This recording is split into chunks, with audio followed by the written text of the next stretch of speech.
The fog was already thick by the time I pulled my truck off the narrow mountain road and onto the sloped gravel driveway. My cell service had dropped about 20 minutes prior, which didn't surprise me. I'd been warned about the patchy signals up in the Appalachian Mountains, especially around the old mining towns. Still, something about losing contact that far from civilization unsettled me more than I wanted to admit. I was renting a small cabin near an abandoned coal town in southern West Virginia. It was meant to be a writing retreat, a gift to myself after quitting a job I hated and ending a relationship that had burned itself out months before. The isolation, I thought, would be peaceful. A week alone in a cabin, surrounded by nothing but the dense forest, might help me clear my head. But when I stepped out of the truck and the cold air hit me, silence pressed down so hard it almost felt like a physical presence. The cabin was small, one story, wood-paneled, with a tin roof that looked like it hadn't been fixed since the 60s. There was no TV, no internet, and no radio. Just a wood stove for heat, a few oil lamps for light, and a generator that powered a tiny fridge and the well pump. Inside, it smelled of old pine, smoke, and something faintly musty, like damp earth. It didn't take long to unload my gear. I lit a few oil lamps, stoked the stove, and tried to shake off the sense that I was being watched. That was just my nerves, I figured.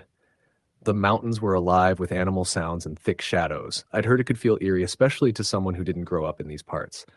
I poured a glass of bourbon, opened my notebook, and tried to work. By midnight, the woods were utterly still.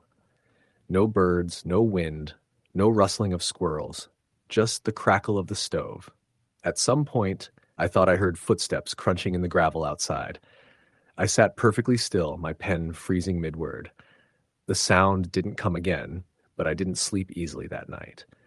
In the morning, there were prints on the gravel, barefoot, long, and narrow.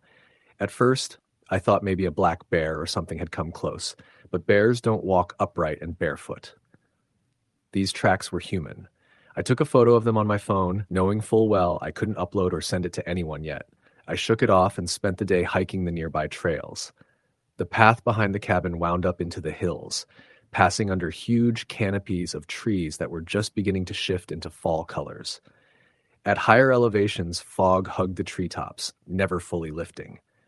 At one point, I came across a crumbling stone foundation overtaken by ivy. I stepped closer and saw the remnants of a chimney and what might have once been a cellar. There were rusty cans scattered around and an old doll head half buried in the dirt, its face cracked and blackened. I left quickly. That evening, while chopping wood behind the cabin, I found something else. An old boot, half sunk in the mud. It was small, maybe child-sized. Mold was growing along the seams. There were deep scratches gouged into the leather, 3 or 4 long slashes down the side. I tossed it aside and told myself I was overthinking things. But that night I woke up to the sound of something tapping against the window. The oil lamp was out. The cabin was pitch black except for the faint glow of embers in the stove. I stayed still and listened. Tap, tap, tap. I reached for the flashlight under my pillow and clicked it on. The tapping stopped. I crept to the window, heart hammering. Shining the light outside revealed only thick fog and trees.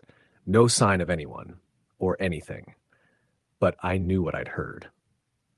The next day I drove into the nearest town, which was a good hour away over narrow, twisting roads.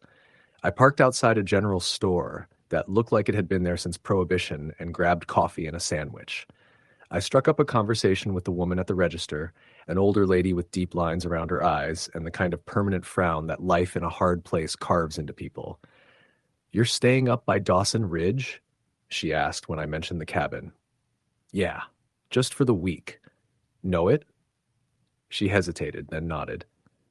That whole ridge used to be part of the Carter Mining Company lands. Folks lived up there back in the 30s, all company housing. Then the mine collapsed, trapped 20-some men. They sealed the shaft after the rescue failed. I nodded slowly. I saw some old ruins up the trail. Stone foundation. She gave me a look. "You stay away from that. Nothing good up there. Place ain't been right since. People talk about seeing things in the trees. Shadows that walk like men but don't breathe like them. Sometimes you hear things you shouldn't." She didn't say more, and I didn't press.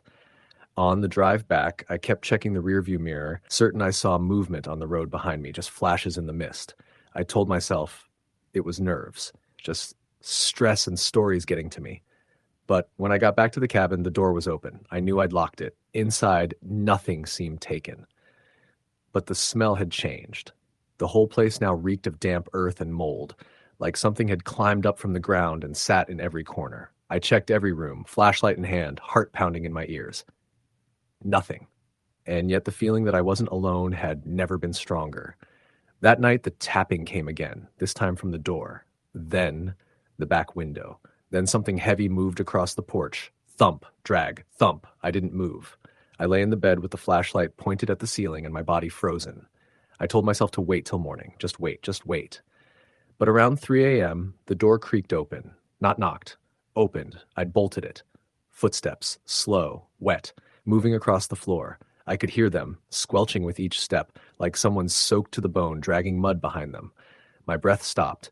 The air turned so cold I could see the frost form along the edge of the blanket. I pointed the flashlight at the door to the bedroom. It was ajar. Then a voice. Low, gravelly, and very close. You came back. I snapped the flashlight off. I don't remember falling asleep, but when the morning light came through the curtains, the door was shut again. There were muddy footprints in the kitchen, all leading out. I followed them onto the porch, down the steps, and into the woods. After about 20 yards, they just stopped, mid-stride. I packed up right then, threw everything into the truck, and didn't even take the time to shut the cabin properly. I drove until I had cell service, then kept going until I was 100 miles out. A week later, I got a call from the cabin's owner. She was confused. You left early? She said. Something wrong?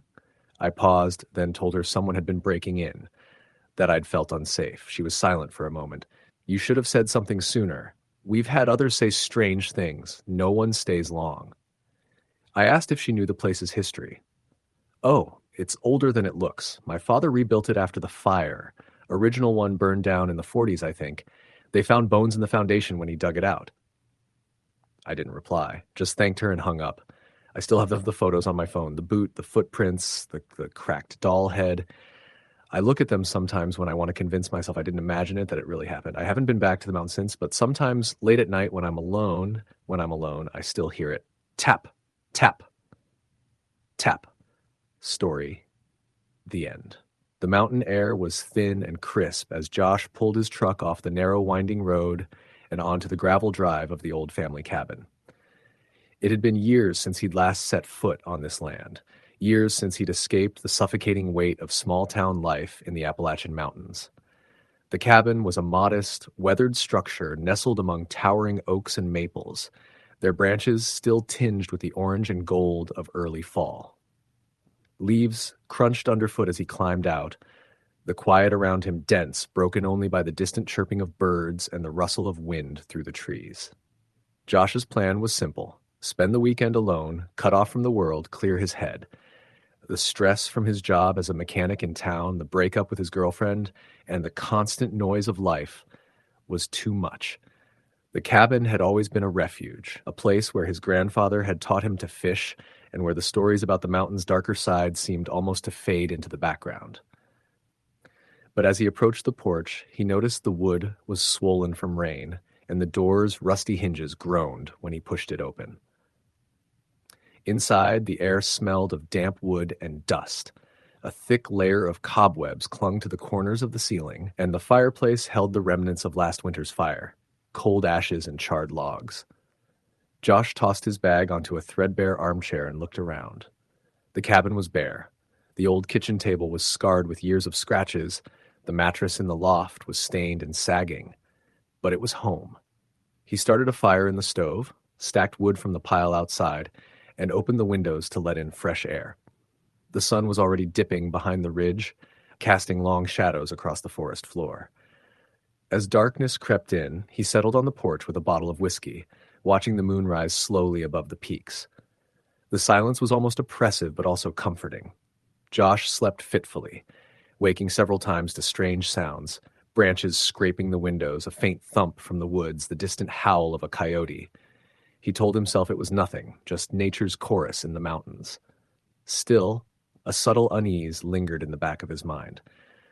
The next day, he decided to hike the old trail that led to a ridge overlooking the valley. The path was overgrown in places, but he pushed forward, feeling the crunch of dead leaves under his boots and the sharp scent of pine and earth. As he climbed, he noticed something odd: small, crude carvings on the bark of trees, crosses, spirals, strange symbols he didn't recognize. They were faded, as if left long ago, but deliberate. At the ridge, the view was breathtaking. The valley stretched out below, shrouded in mist. But as he admired the scene, a sudden chill swept over him. The air felt heavier, thicker. The forest behind him seemed unnaturally still, in a way that made his skin prickle. Josh turned to head back, but then he saw it, a figure standing at the tree line, tall, thin, draped in dark clothing that blended almost perfectly with the shadows. The face was obscured, but the eyes seemed to catch the fading light, glinting unnaturally. For a moment, Josh froze, then the figure vanished into the trees. Heart pounding, he hurried down the trail, not daring to look back. When he reached the cabin, he locked every door and window, bolting the deadbolt on the front door. The unease from the ridge clung to him like a second skin. That night, he heard footsteps outside, slow and deliberate, circling the cabin. He grabbed his grandfather's old hunting rifle from the corner and sat in the dark, the barrel resting on his knees, eyes glued to the window. Every time the wind shifted, he thought he heard whispers just beyond hearing, murmurs in a language that sounded old and guttural. As midnight passed, the whispers grew louder. The shadows outside deepened and seemed to pulse as if alive. Then came the scratching, sharp, frantic, coming from the back door. Josh's breath caught. He raised the rifle and inched toward the door. "Who's there?" he called, voice trembling. Silence. The scratching stopped abruptly. The house felt colder, the shadows creeping inside. He locked the door tighter and retreated to the fireplace, trying to light a match, but his hands shook too much. He stared into the flames, willing the terror to pass. At dawn, Josh ventured outside. The ground around the cabin was disturbed. Footprints, bare and elongated, circled the house, then vanished into the forest. He followed the trail a short distance and found more of the strange carvings on a nearby tree, deeper and fresher this time. His skin crawled. Determined to leave, Josh packed hurriedly, but as he loaded his truck, he saw the figure again, standing at the edge of the woods, watching. This time it took a step forward. He scrambled into the cab, locked the doors, and started the engine. The truck rattled as he sped down the mountain road, glancing nervously into the rearview mirror. When he finally reached town, Josh told no one about what had happened. But he knew the mountains had claimed another secret. Weeks later, a search party found the cabin empty, the fire still smoldering in the stove. No sign of Josh, just the carvings, etched deeper into the trees and the faintest whisper on the wind. Story the end. The road leading up to the cabin was a single-lane ribbon of cracked asphalt, winding like a snake through dense hardwood forests and steep hillsides. The sun was already setting when I turned off the main highway onto the narrow mountain road, a place that looked like it hadn't seen much traffic in years. My old Jeep groaned over loose gravel and potholes as I climbed higher into the Appalachians, the trees closing in on both sides until only slivers of fading light pierced the canopy. I'd come here to escape the city, to write. A friend of a friend owned a small cabin deep in the mountains of West Virginia, near a long-abandoned coal mining town called Coldwater. They said the place was quiet, peaceful, perfect for getting some distance and clearing your head. But as the darkness crept in and the forest grew thick around me, I felt a gnawing unease, the kind you get when you know you're being watched but can't see by whom or what. When I finally reached the cabin, it was little more than a weathered wooden shack perched on a steep hillside, surrounded by towering oaks and maples already turning fiery shades of orange and red. The porch sagged under the weight of years, and the windows were grimy with age. The owner had warned me to bring extra supplies. There was no running water or electricity, only a generator that ran a few hours a day. Inside, the air smelled of damp wood and musty blankets. A cast-iron stove sat cold in the corner, and a battered metal lantern hung from a hook on the wall. I dropped my bags and ran my hand along the rough wooden table, already feeling the isolation settling deep in my bones. My phone had one bar, barely enough to make calls, and no data signal at all. I unpacked a few things and built a small fire in the stove. Outside, the wind moaned low through the trees, a sound like distant voices carried on the cold autumn air. I was tired from the drive, but the silence made me restless.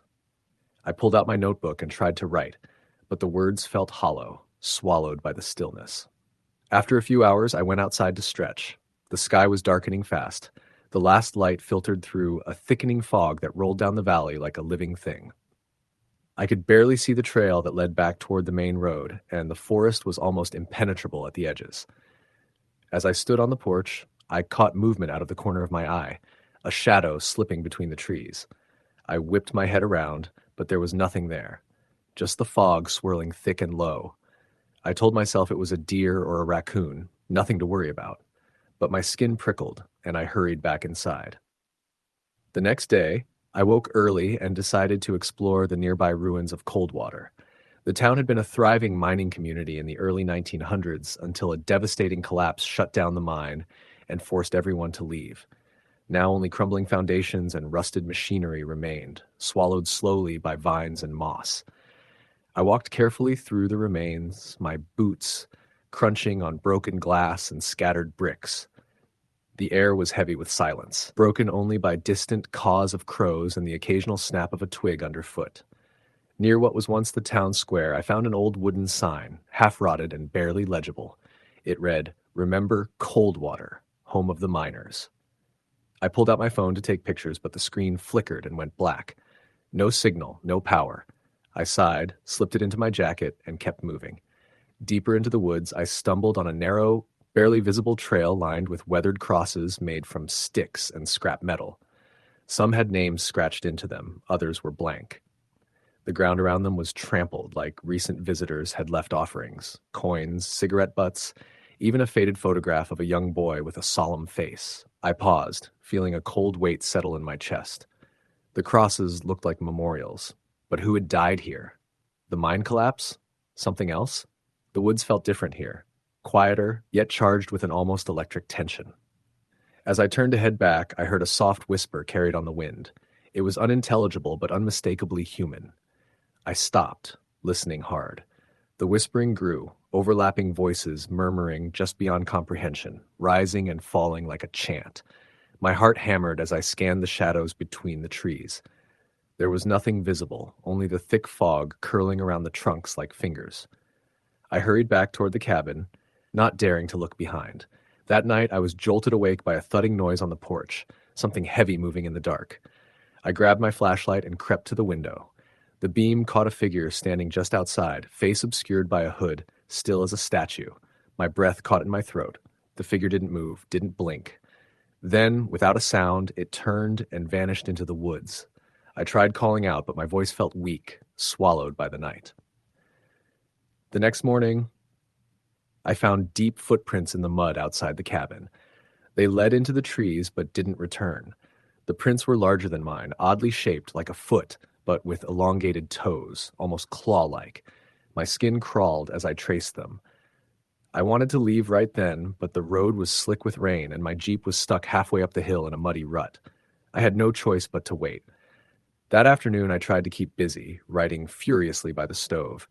But every few minutes, I caught glimpses of movement outside, shadows darting between trees, low growls echoing in the distance.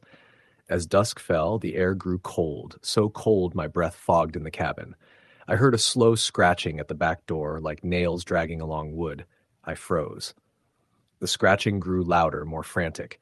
Then a guttural growl that wasn't quite animal. I grabbed my pocket knife and edged toward the door. Peering through the cracked window, and I saw nothing but blackness and swirling fog.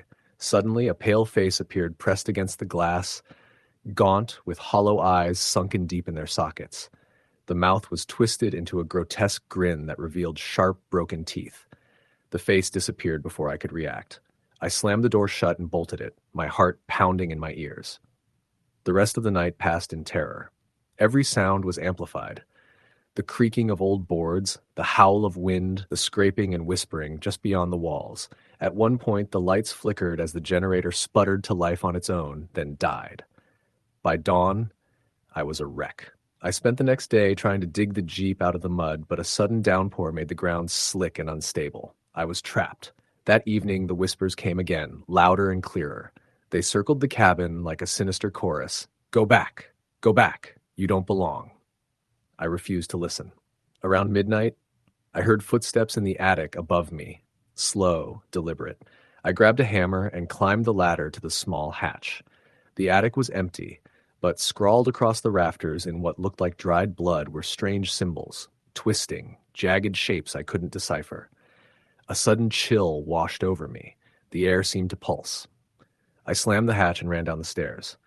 As I reached the living room, the front door burst open with a thunderous crash. A flood of cold wind and leaves swept in, followed by dozens of pale, gaunt figures pouring through the doorway. They had hollow eyes and ragged clothes, faces twisted in silent screams. Their limbs were unnaturally long, fingers clawed like talons. I screamed and scrambled back, but they closed in fast. Just as they reached me, I woke up, drenched in sweat, heart pounding. I was in my bed, at home, safe. But my phone lit up with a message from an unknown number. You left them behind. They're coming for you. I tried to call back, but the number was disconnected. That day, I quit my writing project and sold the cabin rental. I told no one where I'd been or what I'd seen. But sometimes when the wind blows just right, I hear those whispers in the trees. I see those hollow faces in the shadows, and I know that the ghosts of Coldwater are still waiting. Story, the end. The morning sun filtered weakly through the dense canopy of the Appalachian forest as Mark adjusted the straps on his backpack. He had been planning this trip for months, a week-long solo hike through a stretch of the mountains few dared to traverse anymore. The trail was old, barely marked on any map, and locals spoke of it with uneasy tones. But Mark was a man of science, a photographer and nature enthusiast who'd grown tired of city life and wanted to capture something raw and untouched. He started out from a small logging town called Maples Hollow, where he had spent the night in a dusty motel.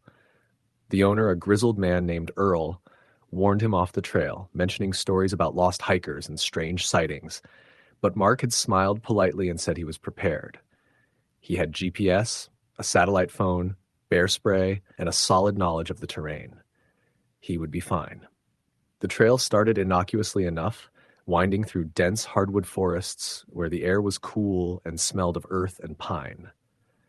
Mark stopped often, setting up his camera to catch shafts of sunlight through the leaves, the delicate wildflowers clinging to rocky outcrops, and the distant silhouettes of mountains fading into mist.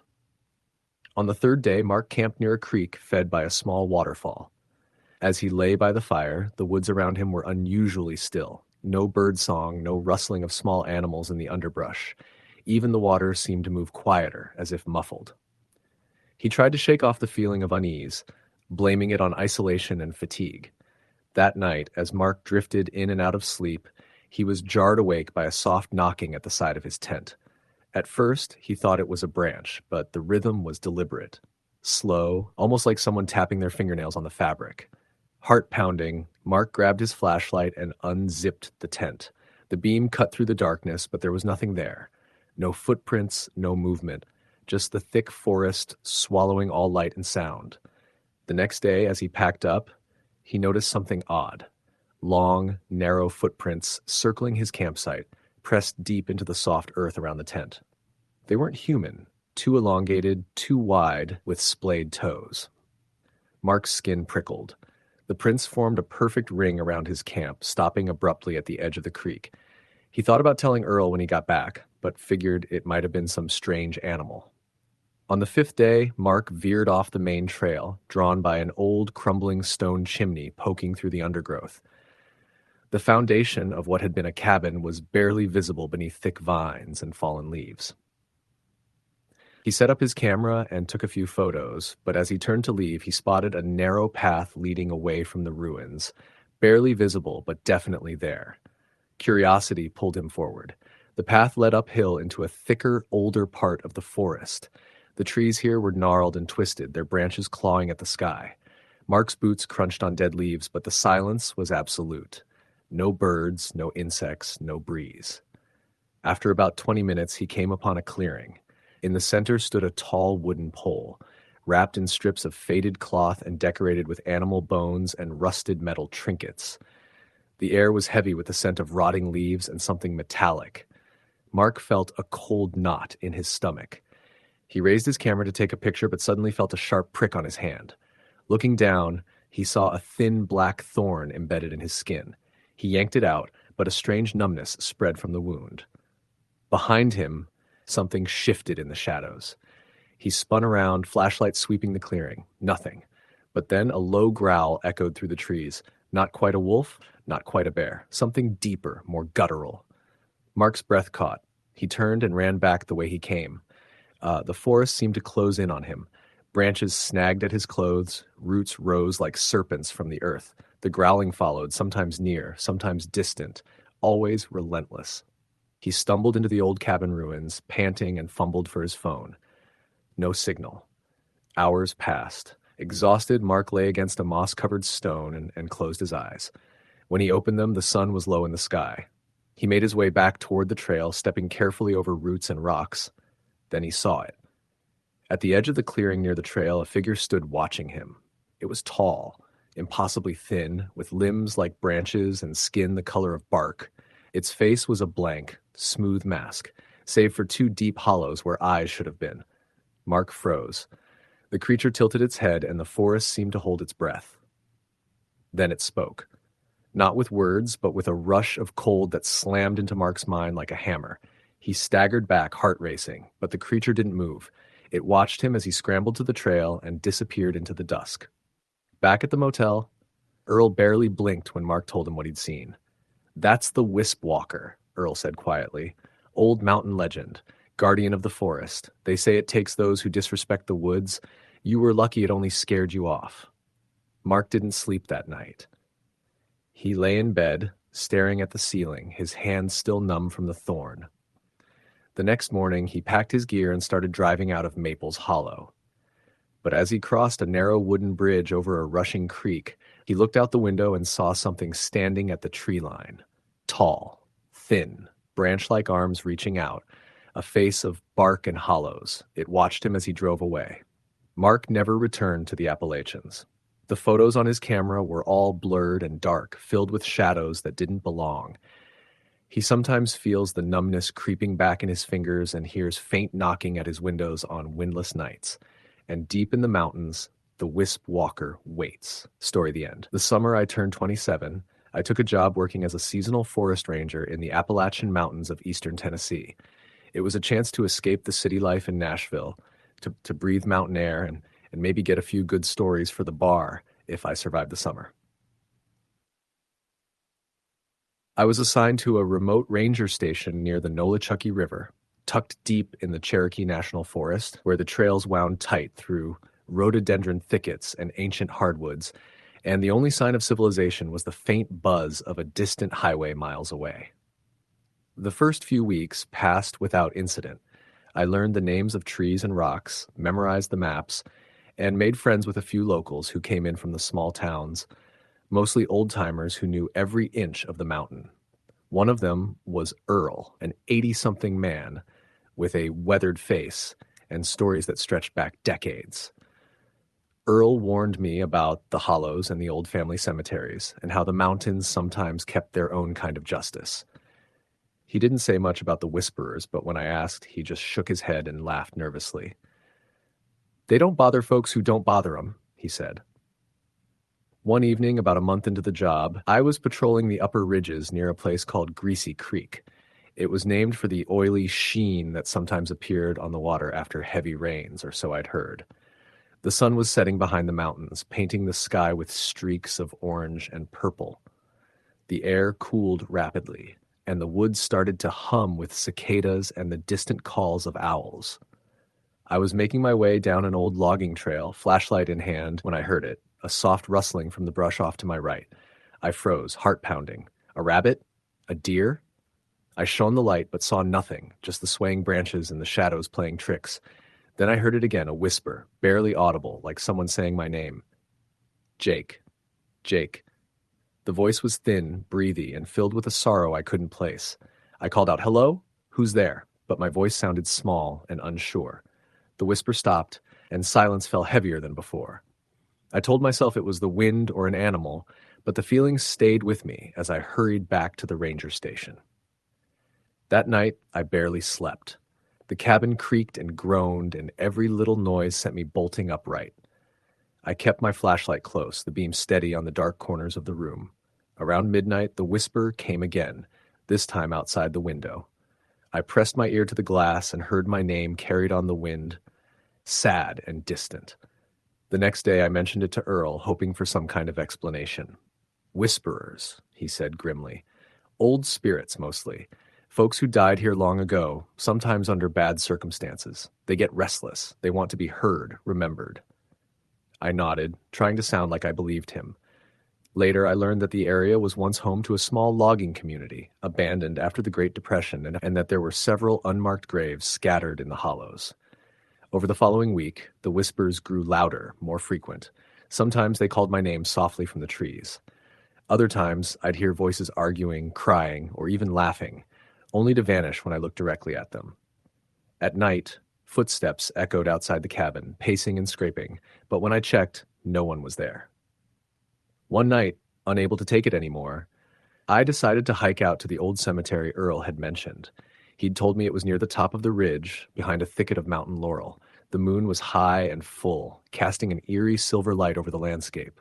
I grabbed my jacket, flashlight, and a sturdy walking stick and set out. The hike was steep and slippery in places, and the silence felt thick, pressing on my ears. As I reached the clearing, I saw the crumbling headstones, some worn so thin that the names were unreadable. I noticed fresh footprints in the dirt leading between the graves, human, but too small for a man. I followed them cautiously. Suddenly, I felt a chill, the kind that seeps into your bones. The whispers began again, this time a chorus of voices overlapping, pleading, angry, sorrowful. The voices spoke in a language I couldn't understand, but their tone was clear. They were trapped, forgotten, begging for release. I heard a low, guttural growl behind me and spun around. There at the edge of the clearing stood a figure, tall, thin, its face hidden beneath a shadowed hood, eyes glowing faintly amber. It didn't move, just stared, and I swear the ground beneath its feet was blackened, like the earth itself was rotting where it stood. I froze, unable to move or speak. The creature raised a skeletal hand and pointed at me.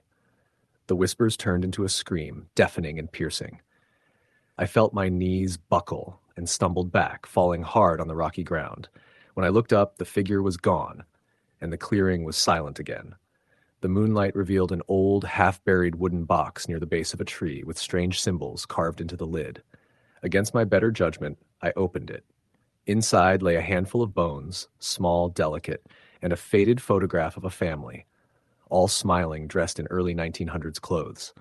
The eyes of the woman in the photo were scratched out. Suddenly, I understood. These were the restless souls Earl warned about, the ones who had been wronged, forgotten, cursed to linger between the worlds. I closed the box and hurried back to the cabin, my mind racing. That night, I burned the photograph in the stove, scattering the ashes outside. The whispers lessened, and for a few nights, I had peace. But the mountain never forgets. One morning, I found a bundle on my doorstep, a small, hand-woven wreath of mountain laurel tied with a thread of black wool. No note, no sign of who left it. That day, the temperature dropped unexpectedly, and a dense fog rolled in, swallowing the trees whole. The whispers returned, now joined by footsteps circling the cabin, growing louder and slower, as if pacing in anticipation. I packed my things and left as fast as I could, swearing never to return. Sometimes, I still hear my name carried on the wind, and I wonder if the mountain will ever let me go. Story, the end. The first time I heard about the Jessup Hollow, I thought it was just another backwoods legend, something people told to scare city folks or to keep kids from wandering too deep into the forest. But after what I lived through, I know it's something else entirely. Real. Dangerous. Something buried beneath those ancient Appalachian trees that nobody wants to talk about. I work as a wildlife biologist, mostly tracking population changes and health in isolated mountain areas. When the State Forestry Department called, asking if I could take on a special project monitoring the Jessup Hollow Wildlife Refuge, I thought it would be a straightforward job. Count a few deer, check for any illegal logging, and report back. The area was mostly untouched, and it was known for its rare bird species. Nothing fancy. The first week was uneventful.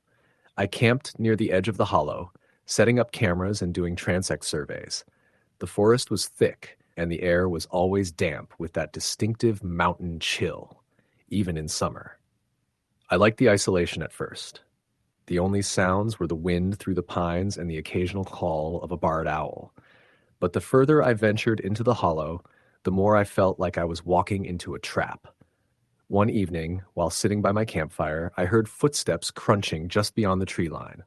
I grabbed my flashlight and shone it toward the sound, but there was nothing. No animal, no person, just the whispering trees. The hairs on the back of my neck stood up. I told myself it was just a deer or maybe a raccoon, but the feeling didn't go away. The locals around Jessup Hollow were a close-knit, superstitious group.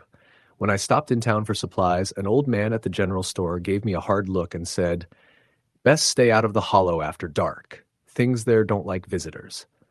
I laughed it off, but he wasn't joking. The stories he told me about disappearances, strange lights, and voices carried by the wind gnawed at me. The older folks spoke of an ancient presence in the valley, something that wasn't human, lurking just out of sight, watching. I thought it was folklore, but deep down, I wasn't so sure. One afternoon, as I followed a narrow creek bed deeper into the hollow, I stumbled upon an old foundation. Stones arranged in a rough rectangle, half swallowed by moss and roots. Nearby were fragments of broken pottery and rusted metal. It looked like the remains of a homestead or cabin long abandoned. The forest had reclaimed it, but the air around it felt thick, heavy, like something was pressing down on the place. I pulled out my GPS to mark the location, but the device started glitching, screens flickering, coordinates jumping erratically. I cursed under my breath and tried again, but the signal was gone. It was as if the forest itself was interfering. I decided to head back to camp, but the sky was already darkening. The trail back wasn't clear, and as the last light faded, a low fog rolled in from the valley floor. The fog was thick and cold, seeping into my clothes and chilling me to the bone. I switched on my flashlight, but the beam barely cut through the mist. Then I heard it, the unmistakable sound of a child laughing, high and distant, echoing through the trees. It was faint, but real. My heart pounded. There shouldn't have been any children around. The nearest settlement was miles away, and no one lived in the hollow. "Hello," I called out, trying to keep my voice steady. Only silence answered me. I quickened my pace, trying to ignore the growing unease. The laughter came again, closer this time, mixed with whispers I couldn't understand. I caught a glimpse of movement just beyond the edge of the light, a small figure darting between the trees. "Hey!" I shouted, adrenaline surging. But the figure vanished. I made it back to camp, locking the door of my tent and pulling out my rifle for the first time in the field. I wasn't one for superstition, but whatever was out there, I knew it wasn't normal. That night, I barely slept. Every rustle of leaves, every crack of a twig sent me into a panic. Around midnight, I thought I heard footsteps circling my camp, slow and deliberate. I held my breath, gripping the rifle tightly. Then silence. The next morning, I found deep scratches gouged into the bark of a tree near my tent. Long, ragged marks, too large to be made by any animal I knew. The air smelled strange, too, like burning leaves mixed with something metallic and sharp. I packed up and headed back to town. At the general store, I tried to share my experience, but the old man just nodded knowingly and said, "They watch. They wait. You were lucky to leave." "What are they?" I asked, but he only shook his head. Better not to know. Back in the city, I couldn't shake the feeling that something had followed me out of the hollow. Shadows seemed to move at the edges of my vision. At night, I heard the laughter again, the child's voice, calling to me through dreams. My sleep was plagued by images of tangled roots reaching out like hands, eyes glowing in the dark.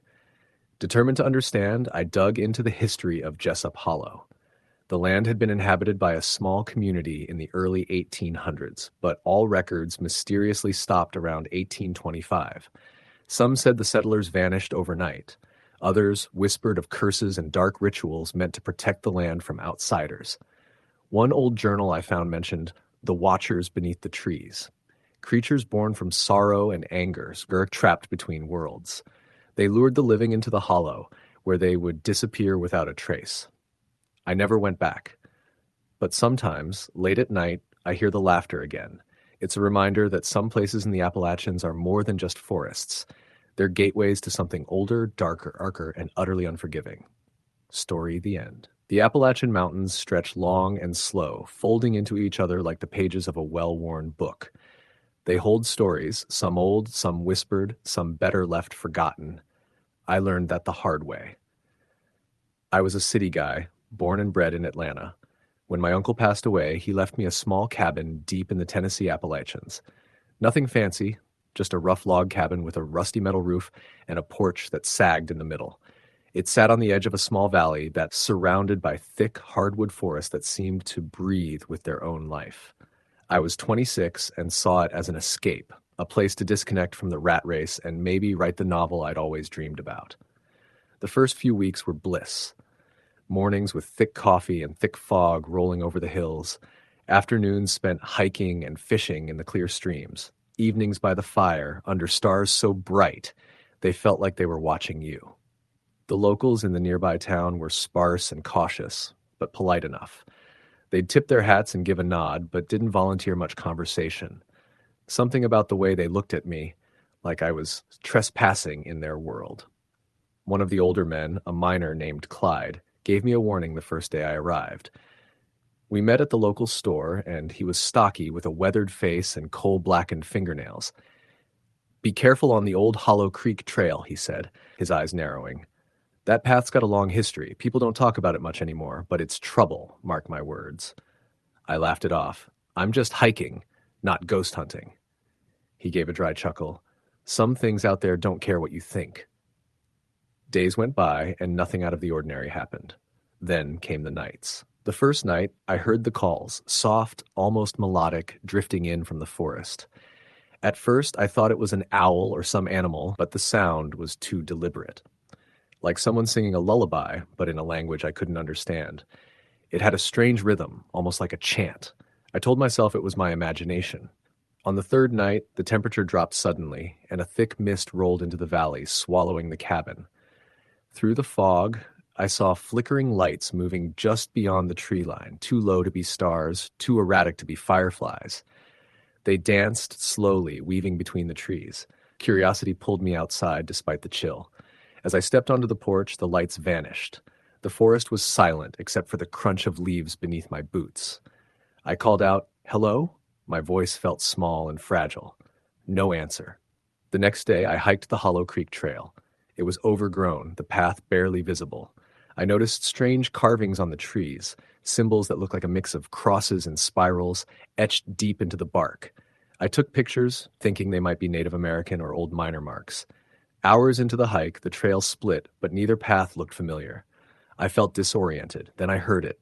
Footsteps behind me, slow and deliberate. I turned sharply, but no one was there. Panic started to bubble up. I hurried back, but the path seemed longer. The woods closed in tighter. The footsteps followed, growing louder. I broke into a run, heart pounding. After what felt like forever, I stumbled onto a clearing where the sun finally broke through the canopy. On the ground lay a circle of stones arranged perfectly as if set by human hands. In the center was a small pile of ash and burnt wood. Suddenly, the singing started again. This time it was all around me, echoing off the trees. The air grew thick, and I felt eyes watching from the shadows. I scrambled back down the trail, not daring to look back. That night, I barely slept. The chant echoed in my mind, a haunting lullaby that tugged at something deep inside me. In the following days, I began noticing more signs. Branches broken as if by a heavy hand, strange footprints in the mud too big to be any known animal, and the scent of smoke on the wind when there was no fire. One evening, while sitting by the fireplace, I heard whispering coming from the walls, low voices speaking just beneath hearing range. I pressed my ear to the wood, trying to catch a word. "Leave." The word was clear. I stood and looked around, but the cabin was empty. Outside, the wind howled, carrying with it the scent of damp earth and something metallic like blood. A few nights later, I woke to the sound of pounding on the front door. I grabbed a flashlight and crept downstairs. Through the window, I saw nothing but the swirling fog. When I opened the door, the porch was empty, but my flashlight beam caught a glint on the ground. A small, rusted miner's pickaxe lay half buried in the dirt. I never found out who left it. As the weeks passed, the forest seemed to grow darker, the shadows longer and deeper. The singing turned into moaning, and the whispers became voices, calling my name from the woods. One night, I awoke to a cold breath on my neck. I turned, but no one was there. Then I saw it, a figure standing in the doorway of my bedroom. Tall, thin, wearing tattered clothes that looked like they'd been soaked in mud for years. Its eyes were hollow, empty pits glowing faintly red. Frozen with terror, I watched as it reached out a skeletal hand. The air around me grew heavy, and I felt a crushing weight on my chest. I screamed and bolted upright. The figure vanished. The next morning, I packed my bags. I couldn't stay. The mountains were alive with something ancient and angry. I didn't look back as I drove away about the dense forest swallowing the cabin from view. But sometimes when I'm alone at night, I still hear the distant singing, the mournful lullaby of the Appalachian woods. Story the end. There's a place in the Appalachian Mountains east of Hazard, Kentucky, that doesn't show up on maps. The locals call it Dead Oak Hollow, a name passed around with a quiet sort of respect, as if saying it too loud might call something out of the woods. My Uncle Marty was the first to mention it to me, late one night when I was 16 and staying at his cabin after my parents' divorce. I remember the fire crackling low and the hum of crickets outside, and Uncle Marty leaning in close like he was telling me a secret that didn't belong to either of us. "Don't go past the old fire road," he said. "That hollow's cursed. Some things don't like being disturbed." At the time, I thought it was just one of his scare stories. He was full of them. Tales about witches living under roots and men turning into dogs under the full moon. But that name, Dead Oak Hollow, stuck in my head like a splinter. It wasn't until 10 years later, when my cousin Ronnie went missing, that I remembered it.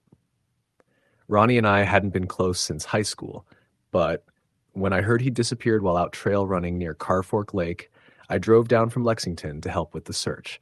They said he went missing on a Monday morning. He told his girlfriend he was going to hit the trails, maybe do 10 miles along an old fire road before circling back. When he didn't return by nightfall, she called the police.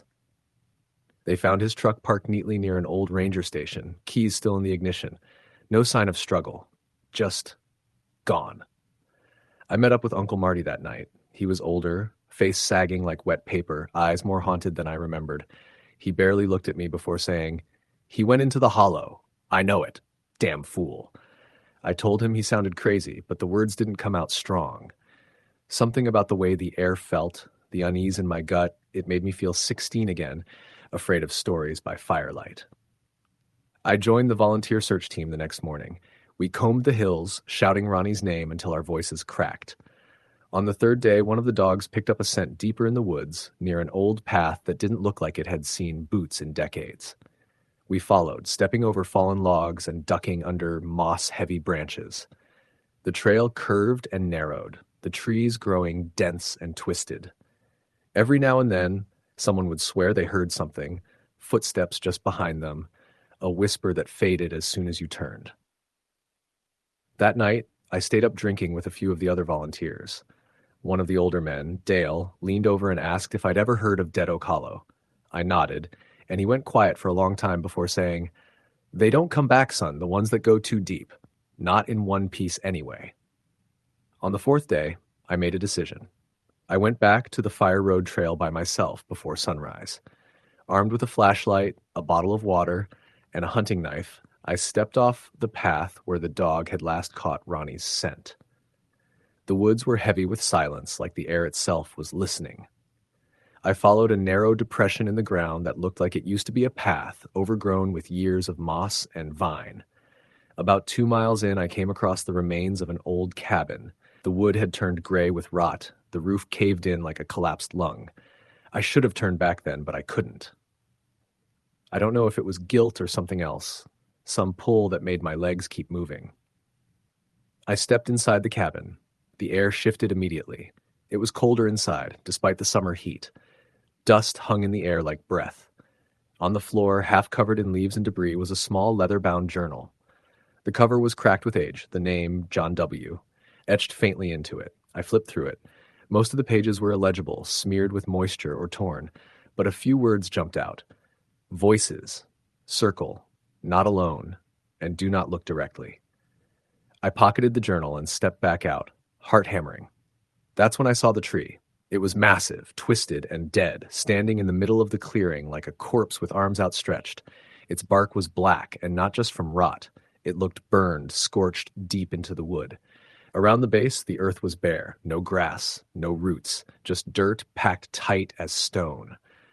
As I stood there staring, I felt something watching me. I turned slowly and saw movement, just a flicker behind the trees. Then another flicker, shapes that didn't make sense. Too tall, too narrow, faces that looked almost human, but not quite. Their eyes were wrong, too large or too dark, and they didn't blink. I ran. I don't remember choosing to, but my legs moved before my brain caught up. I didn't look back. My flashlight bounced, shadows darting like things with teeth. The woods twisted. Paths vanished. Branches tore at me like hands.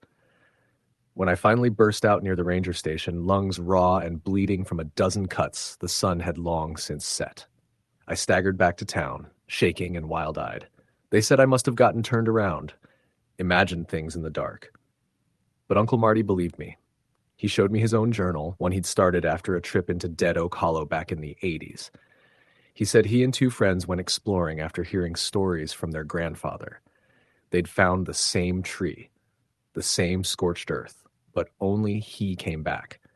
One friend vanished entirely, and the other showed up at a truck stop 2 days later, naked and babbling about being watched through the trees.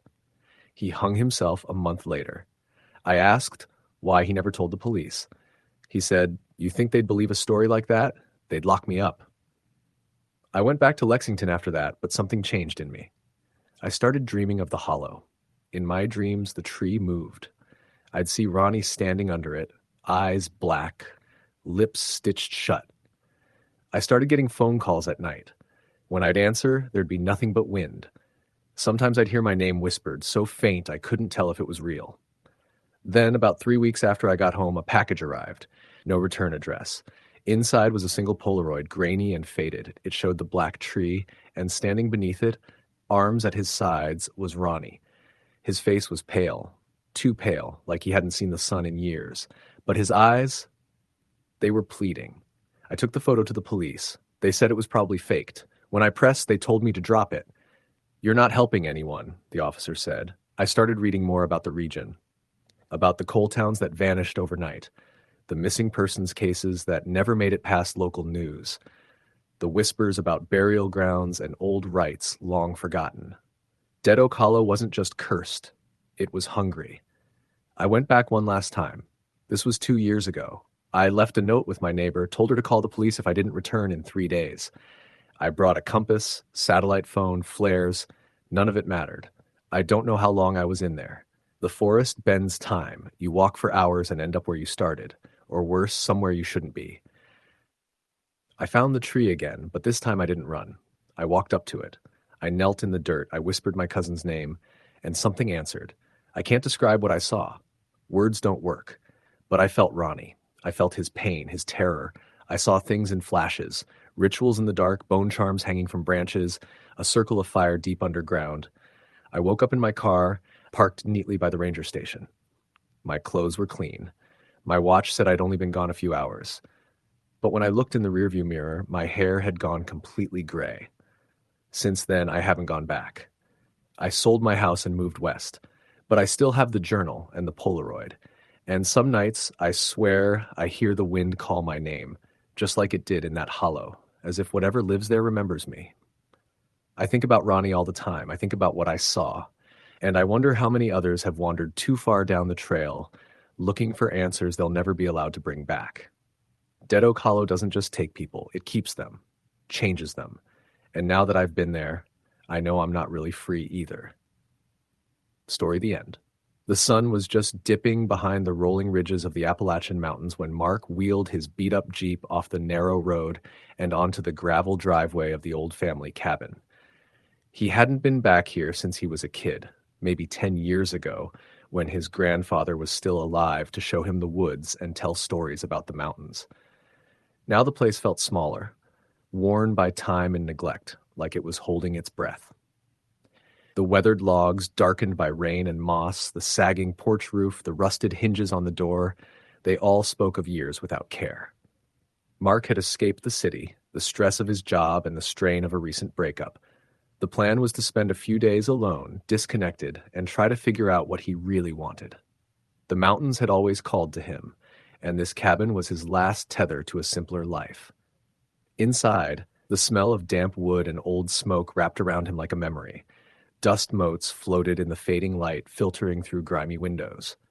He set down his bag and moved to the kitchen, running his fingers over the chipped countertop. The stove was cold, but the old wood pile outside promised warmth.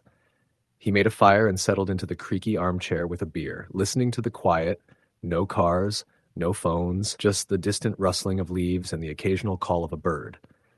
The first night was peaceful.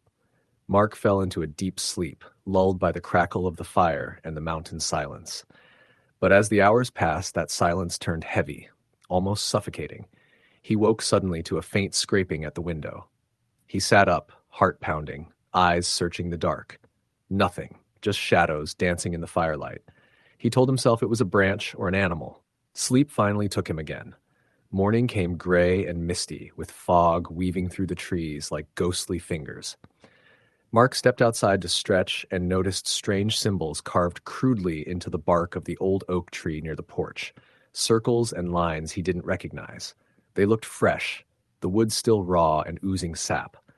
Unease settled in his stomach. He shrugged it off and decided to hike one of the nearby trails, hoping to clear his head. The forest was dense, with ancient trees towering above and a thick carpet of leaves and moss underfoot. As he climbed higher, the air grew colder, heavier. The deeper he went, the more he felt eyes on him, invisible but insistent. The feeling was not new, but it was stronger here. Suddenly, through a break in the trees, he saw it. A figure standing motionless at the forest's edge, barely visible in the twilight haze.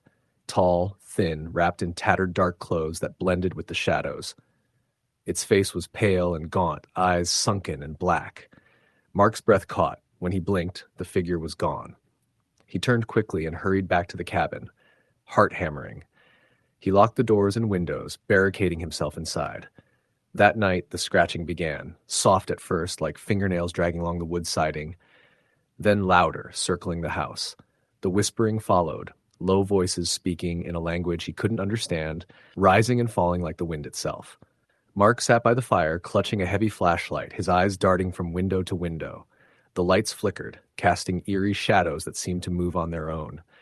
The temperature dropped suddenly, his breath visible in the air. At one point, the front door rattled violently as if someone or something was trying to break in. Mark backed away, heart in his throat. By dawn, the noises stopped. Exhausted, he collapsed onto the couch, only to be awakened by something cold brushing his neck. He spun around. Nothing. Just the empty room and the fading embers. He didn't sleep the next day. He gathered wood, checked the perimeter. That afternoon, he found more carvings on trees deeper into the woods, symbols that looked like warnings or curses. His unease grew into terror. As evening fell, the figure appeared again, this time closer, just beyond the tree line. It didn't move or blink, watching him with those hollow eyes. Mark raised his flashlight, but the beam passed through it like smoke. Panic took hold. He raced inside, slammed the door, and called for help on his cell. No signal. The whispering started again, louder, filling every corner of the cabin. The air grew thick, almost tangible. Shadows lengthened and stretched into grotesque shapes. Mark felt himself being watched from every direction.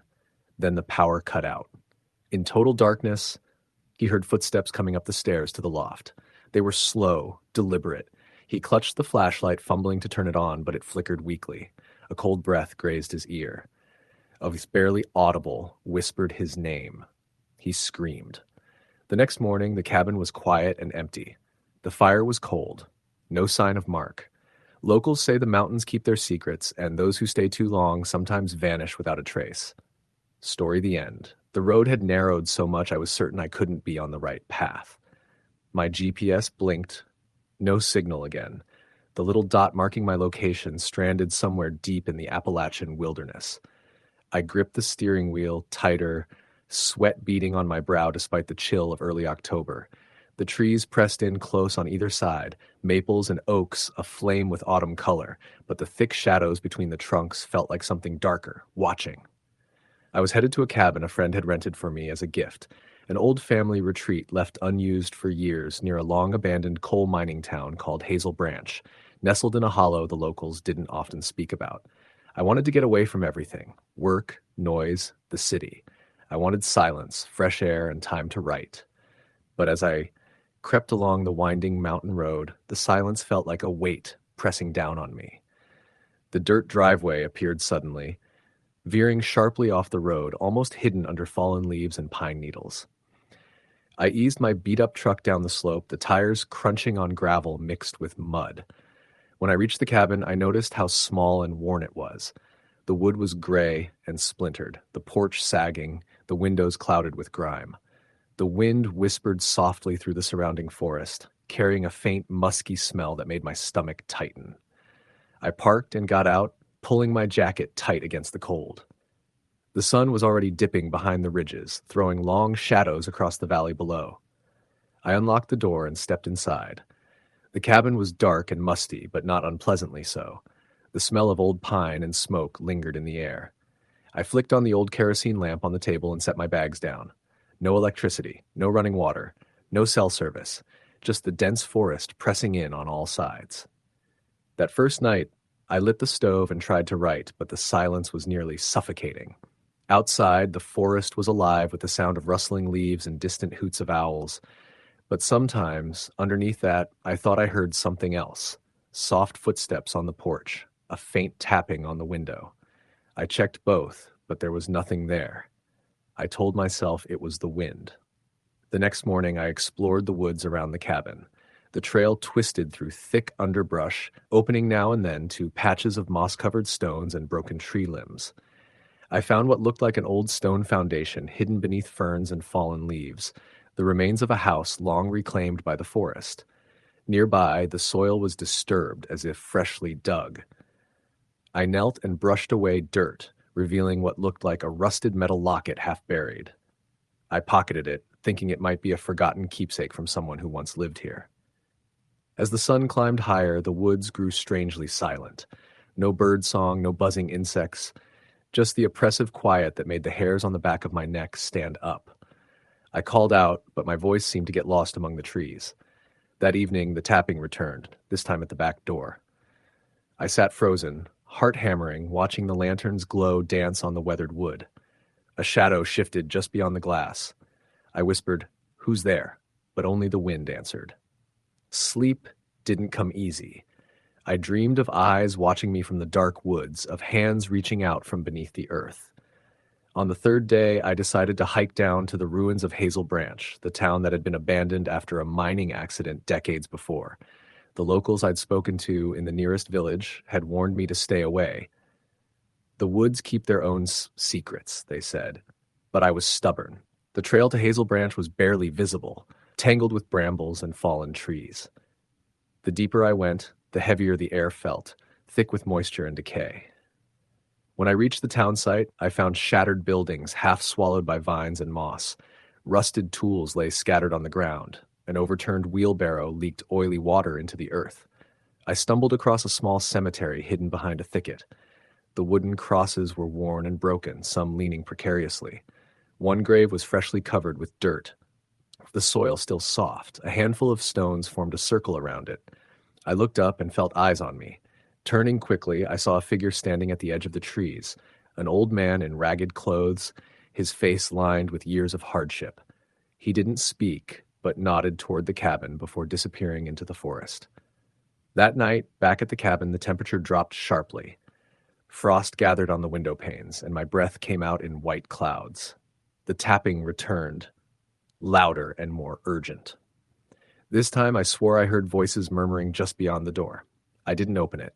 At dawn, I found strange symbols scratched into the wooden porch, circles with lines crossing through, jagged patterns I couldn't understand.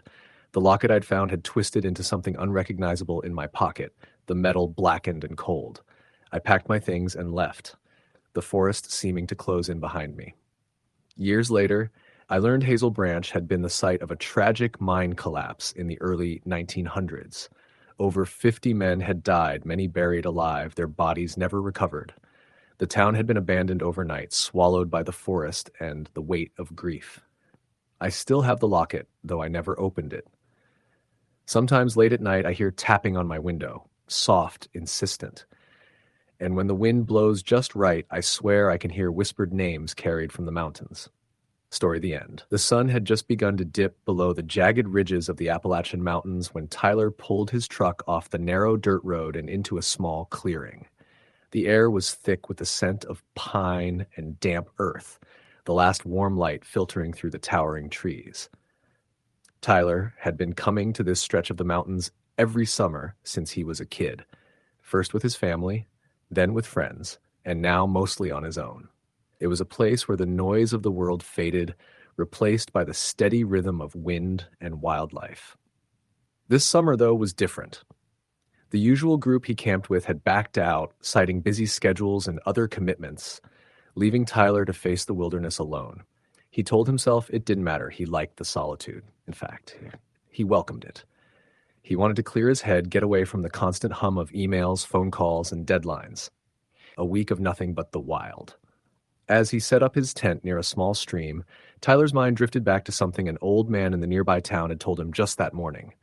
At the gas station, the clerk, wrinkled and slow-spoken, had muttered about a place called Dead Man's Ridge. "Best to steer clear of it, son," the man had said, his eyes clouded with a mix of fear and reverence.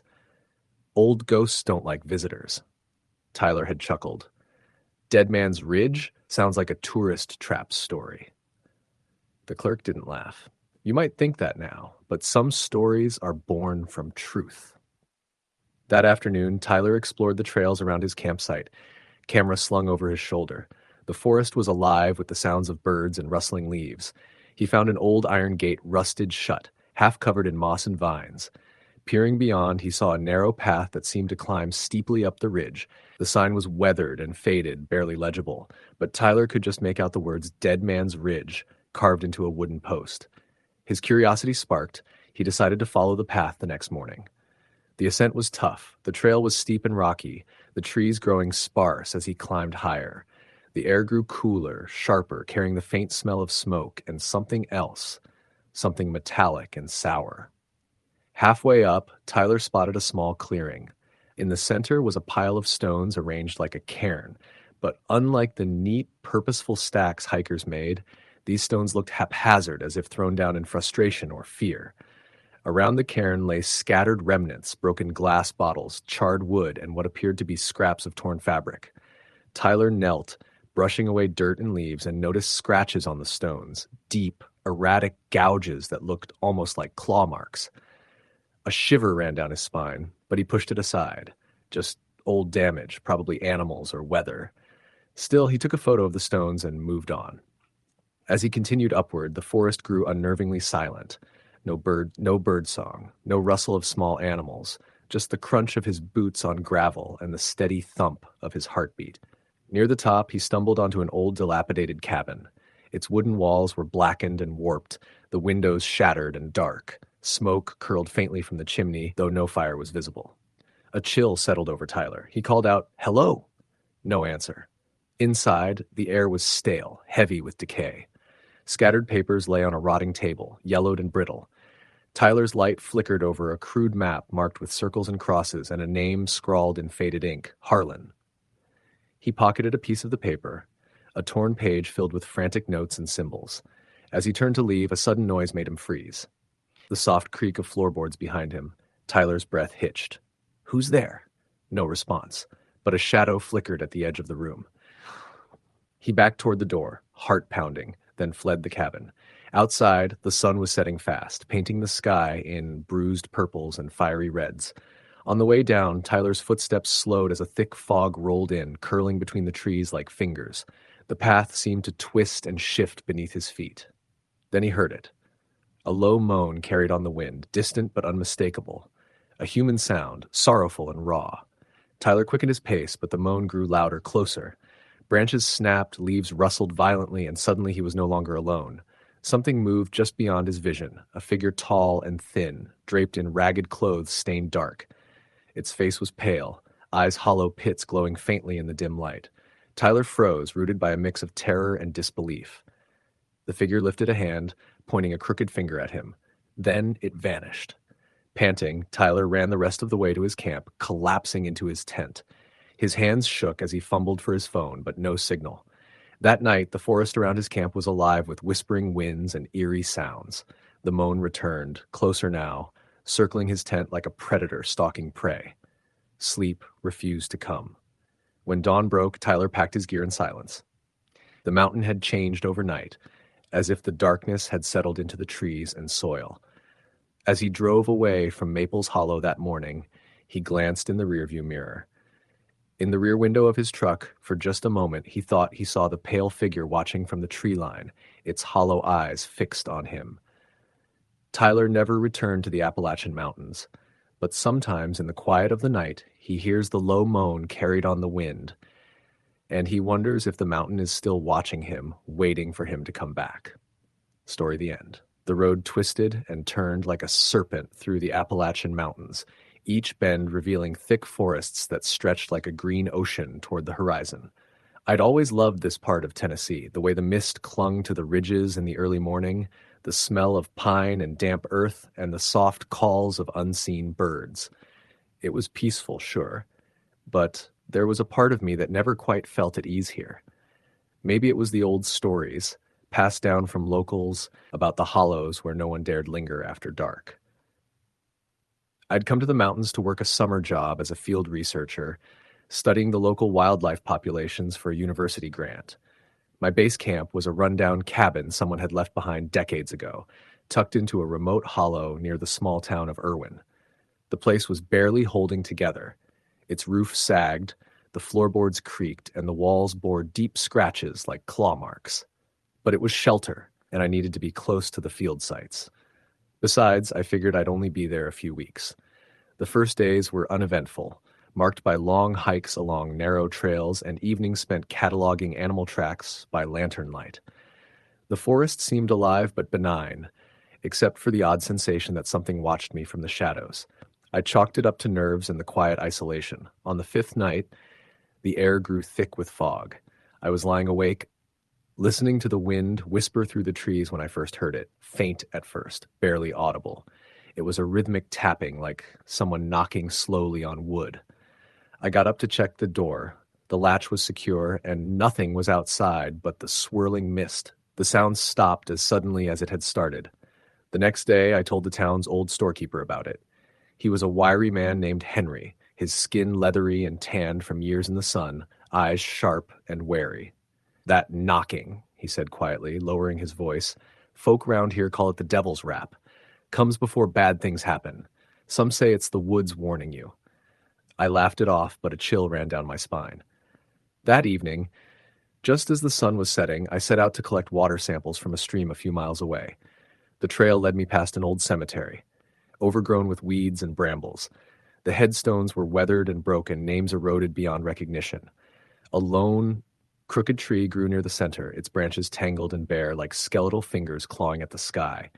As I passed, I noticed fresh footprints in the soft mud, small and erratic, as if someone had been pacing in circles. I froze. The forest was silent except for the occasional rustle of leaves. I called out, "Hello?" but no answer came.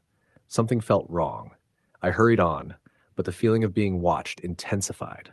At one point, I swore I caught glimpse of a pale figure standing between two trees, just at the edge of my vision. When I turned, there was nothing. Back at camp, the knocking returned, louder this time, and accompanied by faint whispers that I couldn't make out. The temperature dropped suddenly, my breath visible in the room. I wrapped myself in my jacket, trying to steady my nerves. Over the next several nights, the activity escalated. Doors creaked open on their own. Footsteps paced outside in the dead of night. Shadowy shapes slipped just beyond the edges of my lantern's glow. Once, I woke to find deep scratch marks gouged into the wooden walls, fresh and bleeding sap like wounds. Sleep became impossible. I tried to record the noises on my phone, but the files were always corrupted or filled with static. One morning I awoke to find a circle of stones laid out on the porch. Inside the ring was a single feather, black as night, and a small carved figurine made from bone. My heart pounded. I had no idea who or what could have left it. I went into town to seek answers. Henry looked grave when I showed him the objects. "You've stirred up old spirits," he said. "This part of the mountain is sacred to some. Those stones and carvings are warnings, or maybe curses. You best leave it be." I decided to cut my trip short. As I packed my gear that evening, a thick fog rolled in, swallowing the cabin in a gray shroud. The knocking began anew, pounding now, frantic and insistent. I grabbed my pack and headed for the truck, but as I stepped outside, a cold hand seemed to brush my neck. I spun around. No one. The woods were alive with whispers, low and guttural. Shapes moved between the trees, tall, thin, almost translucent, their faces blank and smooth like porcelain masks. They closed in slowly, circling me in silence. I ran, stumbling through the underbrush, desperate to reach the road. The voices followed, echoing my name, calling me back. When I burst through the last tree line, headlights blinded me. A pickup truck screeched to a halt, and an older woman jumped out. "Get in!" she shouted. Inside the truck, the whispers vanished. The fog lifted. We drove through the night, the mountains receding behind us. I never went back. But sometimes, when the wind is just right, I swear I hear the knocking again, soft and distant, calling me home. Story the end. The sun hung low over the Appalachian ridges, casting long shadows across the dense forests that cloaked the mountainsides like a thick, living blanket. The air was crisp with the early chill of fall, and the smell of damp leaves and pine needles mingled with the faint smoke from distant chimneys. Nathan Foster hadn't been back to his family's land in Jessup Hollow for nearly a decade. When he inherited the old cabin from his late grandfather, a man he barely knew, Nathan saw it as a chance to escape the noise of the city and reconnect with the roots he had long buried beneath layers of concrete and deadlines. The drive up the winding mountain road was rough, rattling the old Ford pickup as it bumped over potholes and loose gravel. The trees grew thicker the closer he got, crowding the narrow road until only a sliver of sky peeked through the canopy. Nathan's phone had already lost service miles ago, leaving him with nothing but the hum of the engine and the occasional call of a crow.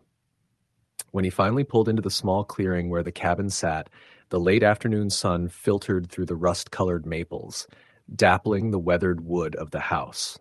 It was smaller than he remembered, almost swallowed by the encroaching forest. The porch sagged on one side. The steps warped and cracked. The windows were clouded with grime, and the roof sagged where moss had taken root. Nathan stepped out, the dry leaves crunching beneath his boots. The silence was thick, the kind of quiet that pressed on your chest and made the hairs on your neck stand on end. For a moment, he wondered if he'd made a mistake coming here alone. Inside, the cabin smelled of mildew and old wood smoke. Dust motes danced in the weak rays of sun slipping through the dirty windows. The fireplace was cold, the ashes long since settled. On the wall, a faded portrait hung crooked. A stern-faced man in a flannel shirt, a look of hard years etched into his face. Nathan's grandfather, he supposed. As he unpacked his things, Nathan found a battered leather journal tucked beneath the floorboards beneath the bed. The pages were yellowed and brittle, filled with cramped handwriting and sketches of trees, strange symbols, and detailed notes about the surrounding woods. The first entries were mundane, weather reports, hunting logs, but as he read deeper, the tone changed. The journal spoke of the shadows in the hollow, creatures that watched from the darkness, unseen but ever present. His grandfather wrote of strange noises at night, whispers in the wind, footsteps circling the cabin, the feeling of being watched. He warned anyone who found the journal to stay away from the valley floor after sundown, where the mist rose like fingers and swallowed light. Nathan felt a chill creep up his spine as he closed the journal. He shook off the unease and decided to explore before nightfall. The woods behind the cabin were thick with underbrush, tangled roots, and towering pines. As he walked, the forest seemed to close around him, the air growing colder and the shadows lengthening. He reached a clearing near a small stream where the remains of an old stone foundation lay half buried in moss. Something about the place felt wrong. The birds had fallen silent, and even the usual rustle of squirrels or deer was absent. The only sound was the soft gurgle of water over rocks. Nathan bent down to examine the stones and noticed strange carvings etched into them, deep grooves forming twisted patterns and symbols he couldn't recognize. His skin prickled as a sudden breeze stirred the leaves, carrying with it a faint whisper that seemed almost like a voice. He stood quickly, shining his flashlight into the trees as twilight gathered. The beam caught movement, a dark shape slipping behind a thick trunk. Nathan called out, but there was no answer. That night, as the wind howled outside, Nathan lay awake listening. The whispers returned, faint and indecipherable. At one point, he thought he heard the slow scrape of nails on wood, like something trying to get in. He grabbed the rifle he'd found in the cabin and sat by the window, eyes scanning the darkness.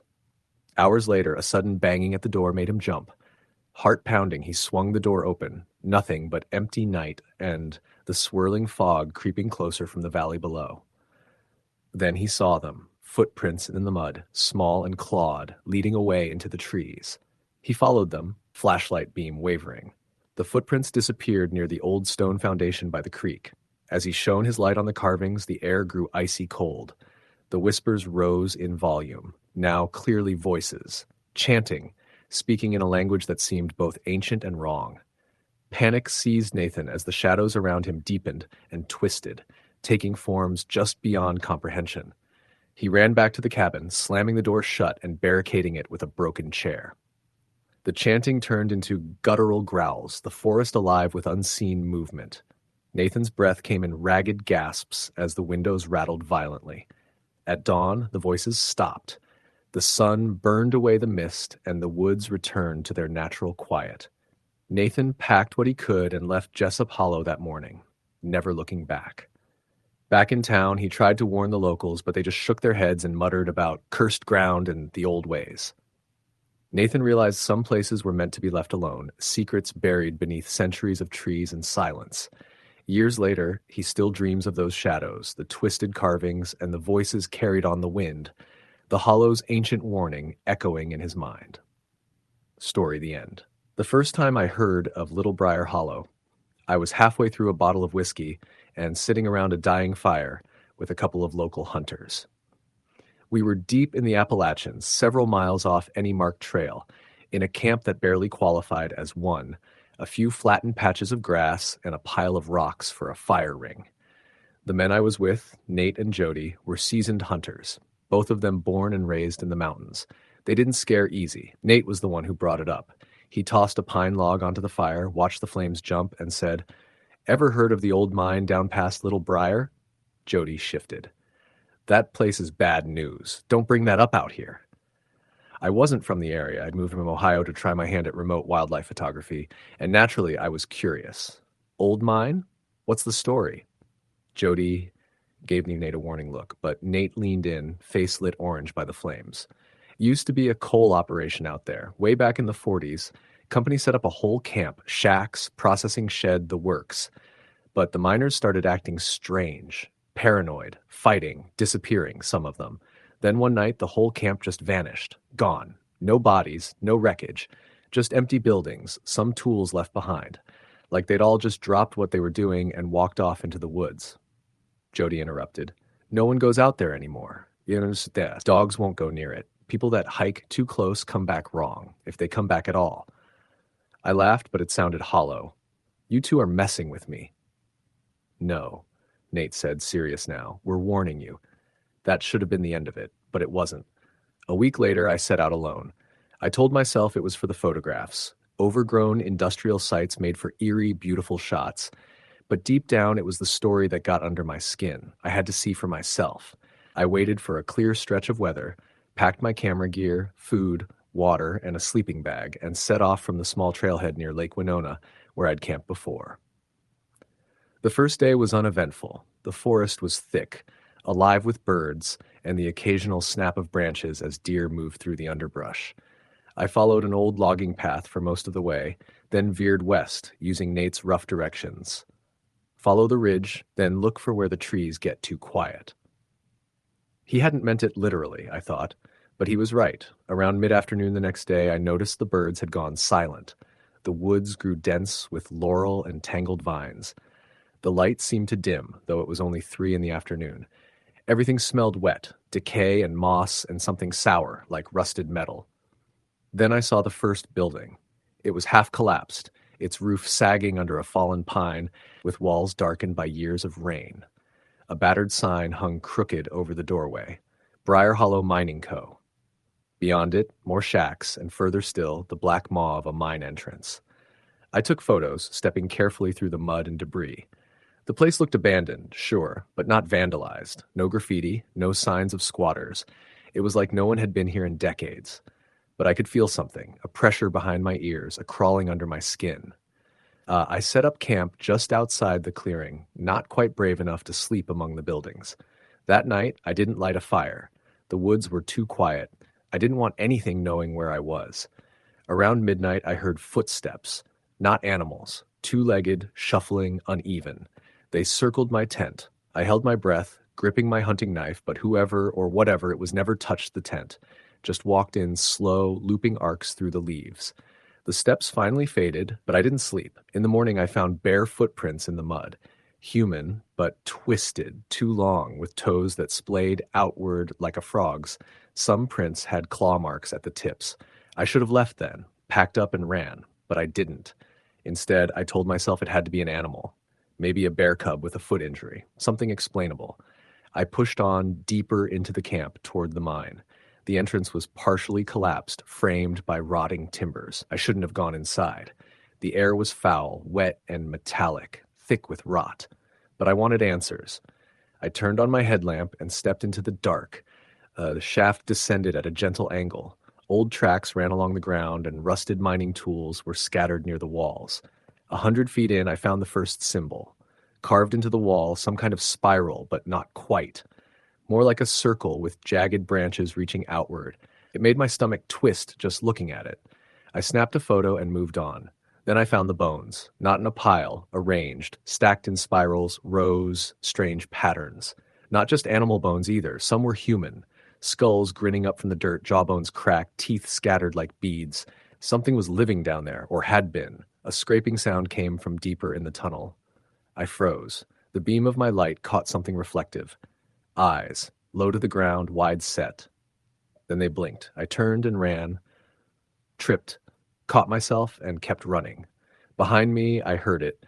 Something wet and heavy moving fast, arms slapping against stone. I burst out into daylight, gasping. I didn't stop to catch my breath. I ran straight to my camp, grabbed my bag, and hiked until my legs gave out. I slept behind a fallen tree that night, knife in hand.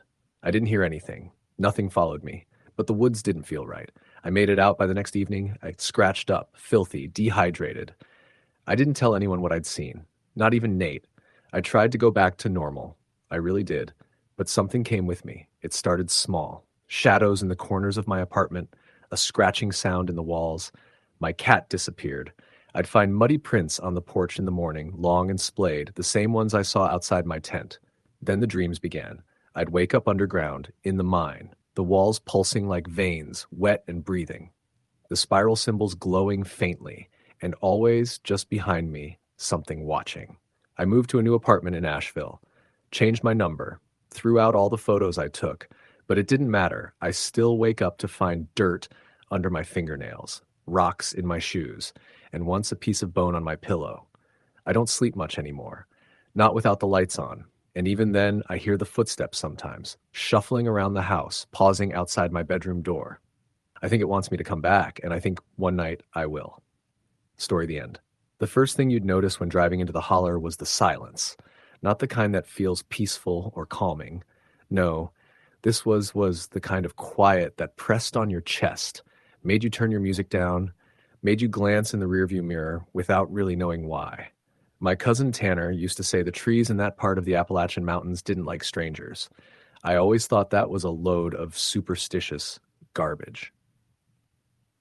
That was until the spring of 2019.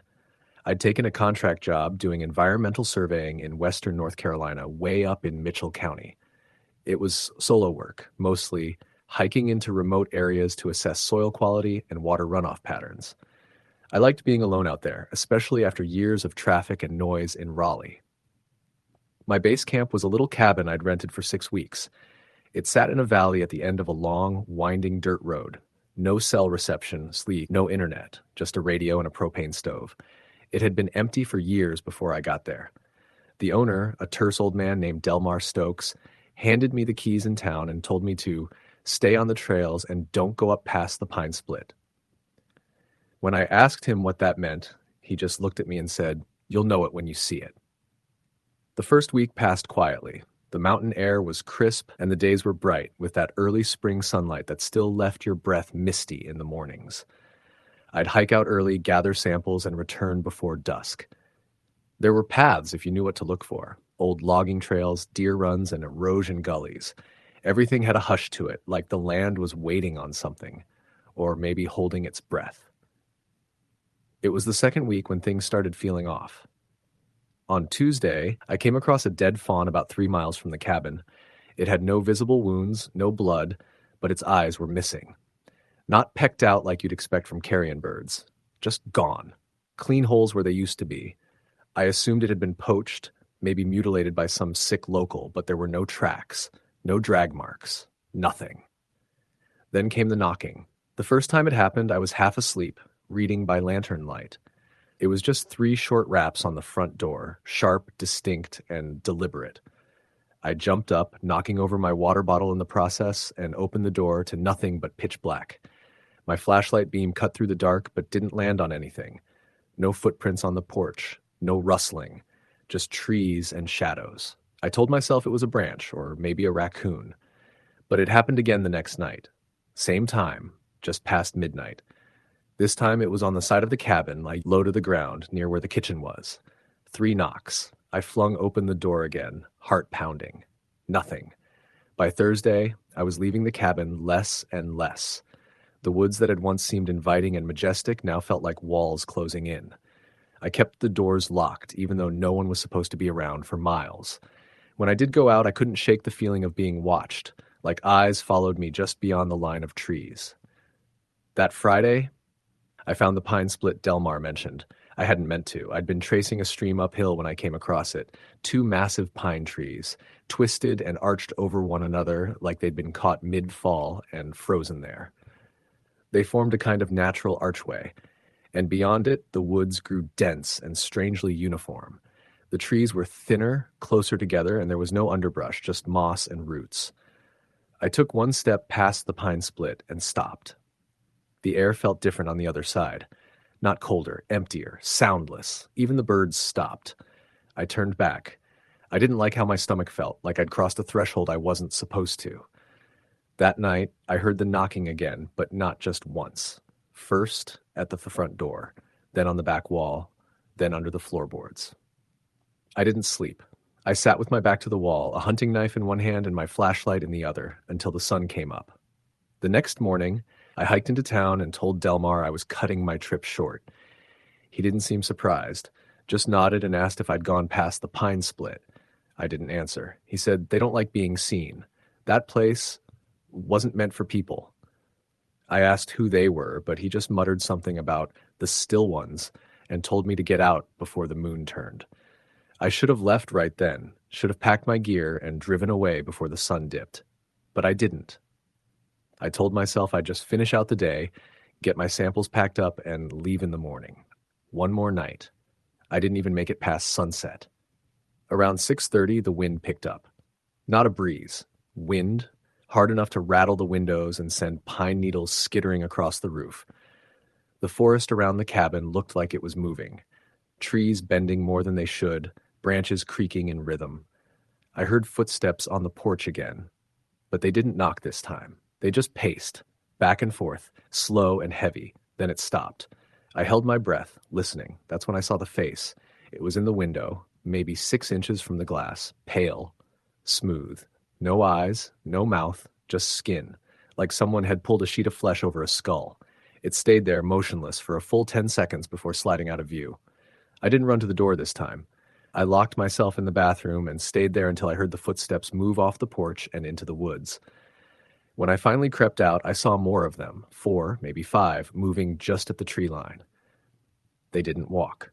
They glided, like shadows cast by a flickering light, tall, thin, eyeless. They circled the cabin slowly, then stopped again.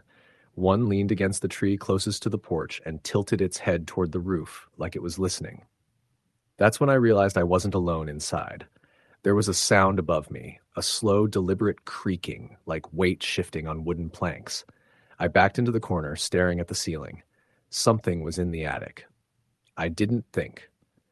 I grabbed my pack, slung it over my shoulder, and bolted out the front door. I didn't stop to see if they followed. I just ran down the trail through the brush over the little creek I'd crossed a dozen times. The forest felt endless. The sun was down now and the dark was thick, alive with the sounds of snapping branches and shuffling behind me. I didn't stop until I hit the gravel road at the bottom of the hill. My truck was there, parked crooked with the door still ajar. I must have left it like that after coming back from town. I jumped in, started it without even buckling my seatbelt, and tore down that dirt road like something was breathing on my neck. When I got back to town, I stayed at a motel for the night and left the state the next morning. I didn't return for my gear. I didn't even ask for the deposit on the cabin. Every now and then, when I'm alone in a quiet house, I think I hear it. That knock. 3 times. No more, no less. It always stops when I look. Sometimes I wonder what would have happened if I'd stayed past one more night, if I'd gone further past the pine split, but I never go back, and I don't walk in the woods alone anymore. Especially not in the Appalachians. Story the end. The sun was beginning to dip behind the jagged ridges of the Appalachian Mountains, casting long shadows that stretched across the winding gravel road leading to the small town of Jessup Hollow. The air was thick with the scent of pine and damp earth, a reminder of the recent afternoon rain that had settled the dust but left the forest floor slick and treacherous. Jacob Myers gripped the steering wheel of his beat-up pickup truck tighter, the knuckles on his right hand white from the tension. He'd never been one for superstition, but the stories about Jessup Hollow had been hard to ignore ever since he'd taken the job. He was a forestry technician, tasked with surveying sections of the national forest slated for controlled burns to prevent wildfires in the hotter months ahead. Nothing glamorous, just a steady paycheck and long days in the woods. But something about Jessup Hollow made him uneasy from the moment he passed the town's crooked welcome sign, its peeling paint and faded letters a stark contrast to the dense greenery surrounding it. The locals were few and far between. Jacob had stopped at the only gas station, a rusted shack with a flickering neon sign, to fill up before heading deeper into the forest. The attendant, an old man with pale eyes and a face carved with wrinkles like tree bark, had barely looked up when Jacob asked about the forest trails. "Stick to the marked paths," the man said, with a voice like gravel. "Don't wander near the hollow. Things there ain't right." Jacob had chuckled, dismissing the warning as local folklore. Appalachia was riddled with old tales and ghost stories, usually meant to keep tourists and city folk away. He was a practical man, trained to observe and report.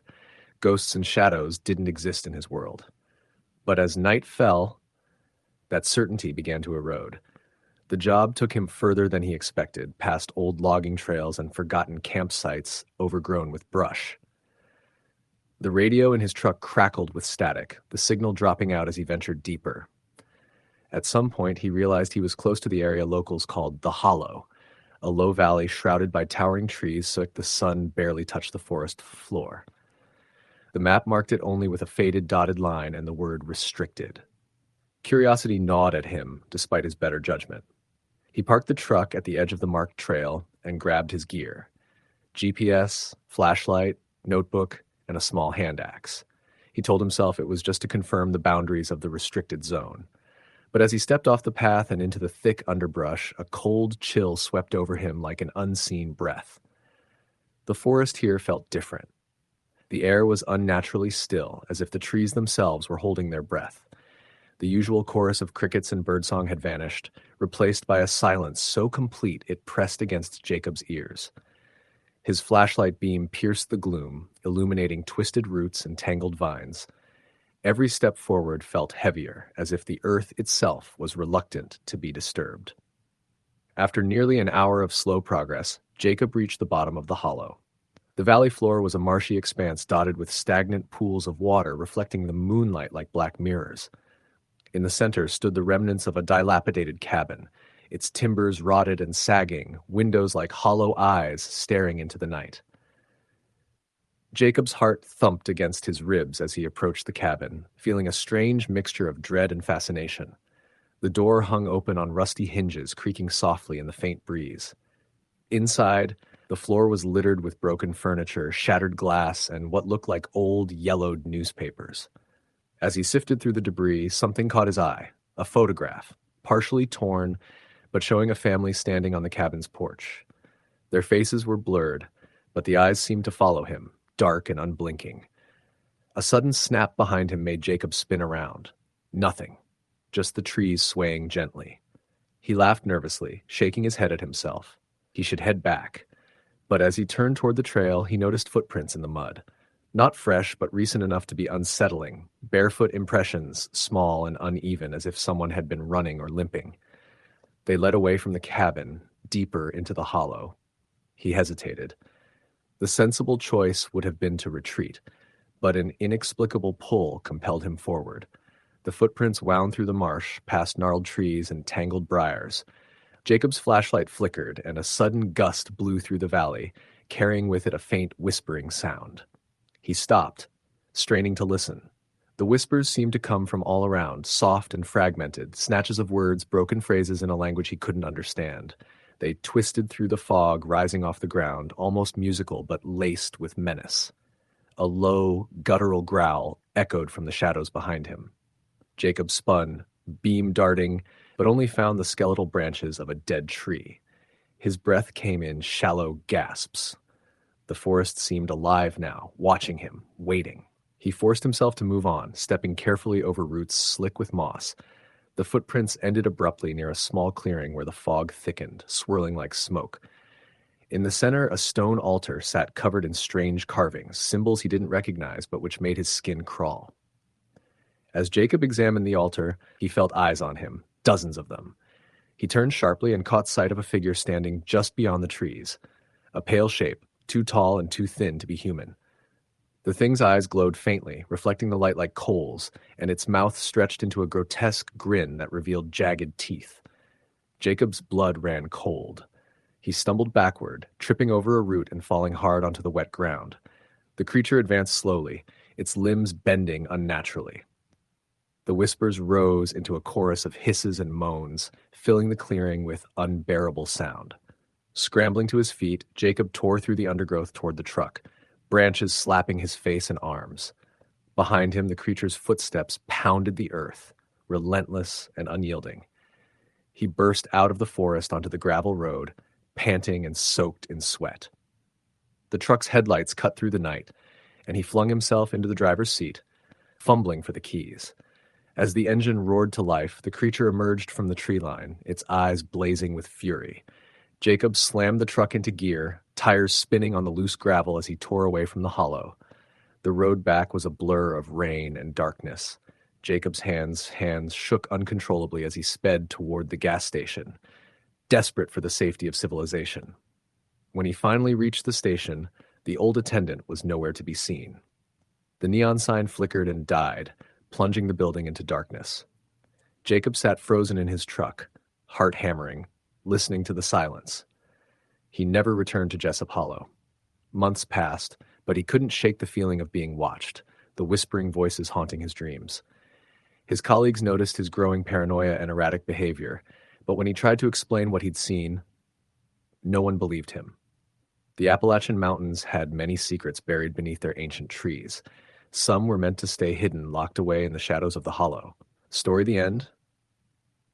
The Appalachian Mountains stretched endlessly beneath the heavy summer sky, a rolling sea of green swells and shadowed hollows that had held their secrets long before any of us arrived.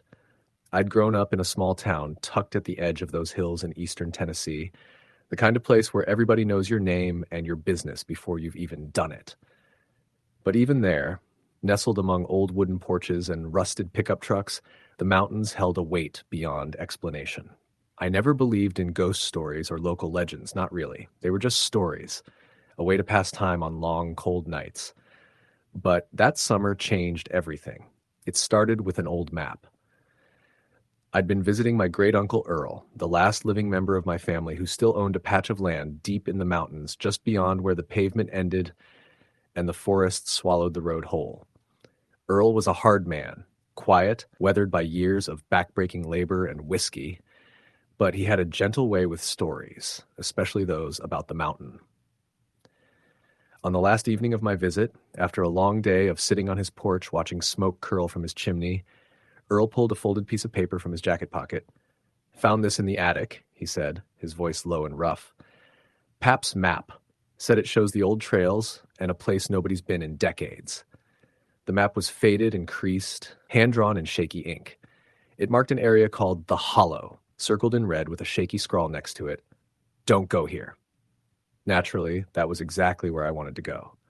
The next morning, I told my closest friend, Caleb, about the map. Caleb was a local kid like me, tough, with a crooked smile and a love for adventure. His eyes lit up when I showed him the map. "Let's find it," he said. "See what all the fuss is about." We packed backpacks with water, snacks, and a couple of flashlights, then set off early before the sun had fully warmed the earth. The trail started easy enough, a dusty logging road lined with tall pines and the sweet smell of pine sap.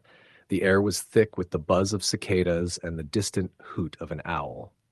After a few hours of hiking, the path narrowed and grew wild. Vines tangled around tree trunks, and the underbrush thickened. The map was old, and parts of the trail were nearly erased by time and nature. We reached the edge of the hollow just as the sun dipped behind a ridge. The trees here grew tall and dark, their trunks twisted in odd angles. The air was cooler, heavier. There was an eerie silence, no bird song, no rustling in the leaves, like the forest was holding its breath. We set up camp near a small clearing, but the atmosphere felt strange, like eyes were watching us from the shadows. That night I woke to a sound, a faint scratching, like claws against bark, coming from just beyond the firelight. Caleb was asleep, but I lay frozen, listening as the noise moved closer, then stopped. I shined my flashlight toward the edge of the clearing, but saw nothing. "Probably just a raccoon," I whispered to myself. But then I heard it, a low guttural growl, not quite animal, not quite human. The next day, we decided to explore deeper into the hollow. The forest here grew denser, the trees knotted and ancient. We followed a barely visible path, the map guiding us toward a symbol marked as Old Cabin. After nearly an hour, we stumbled upon it, a decrepit wooden cabin, its roof sagging and walls covered in moss. The door hung open, creaking in the breeze. We stepped inside, and the smell hit us first. Damp earth, rot, and something metallic, like old blood. Inside, the floor was littered with broken glass and faded photographs. On the wall hung strange symbols, crudely carved into the wood. Some looked like spirals, others resembled eyes with long lashes. Caleb shivered. "This place gives me the creeps," he said. As we searched, I found an old journal buried beneath a pile of leaves on the floor. The pages were yellowed and brittle, filled with shaky handwriting.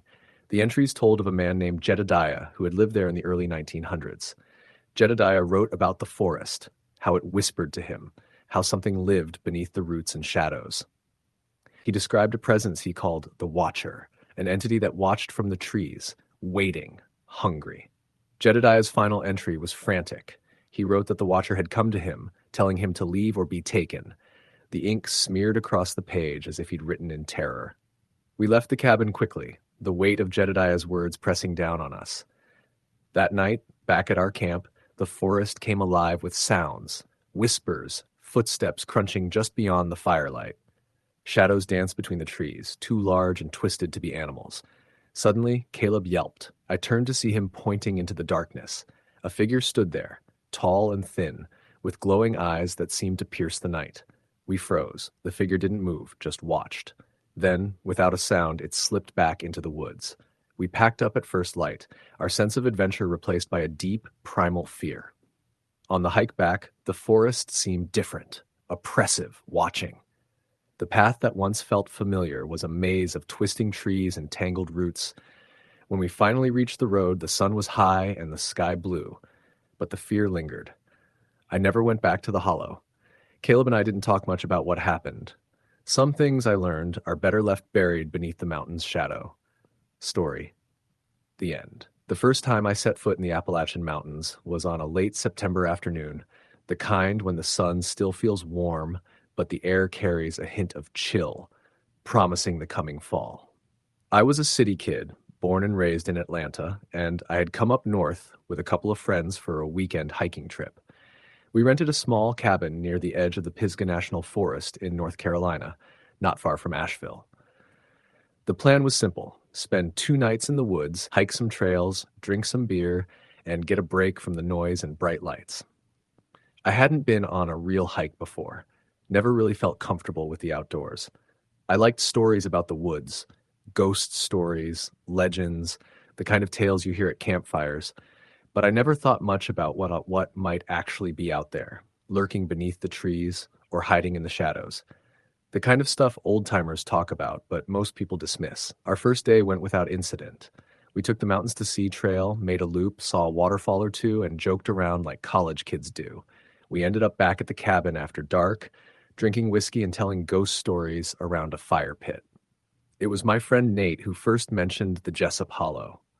"You ever hear about Jessup Hollow?" Nate asked, squinting into the firelight. I shook my head. "Local legend. Some say it's cursed. Folks say if you go into Jessup Hollow after dark, you don't come out the same, or you don't come out at all." I laughed, trying to sound braver than I felt. "Sounds like a tourist trap story to me." Nate smirked.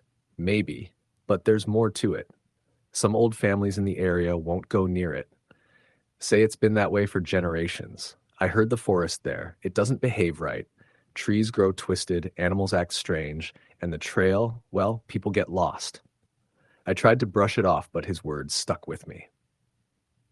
The next morning, we hiked toward Jessup Hollow. The trailhead was easy to find if you knew where to look, just off a narrow dirt road winding through thick woods.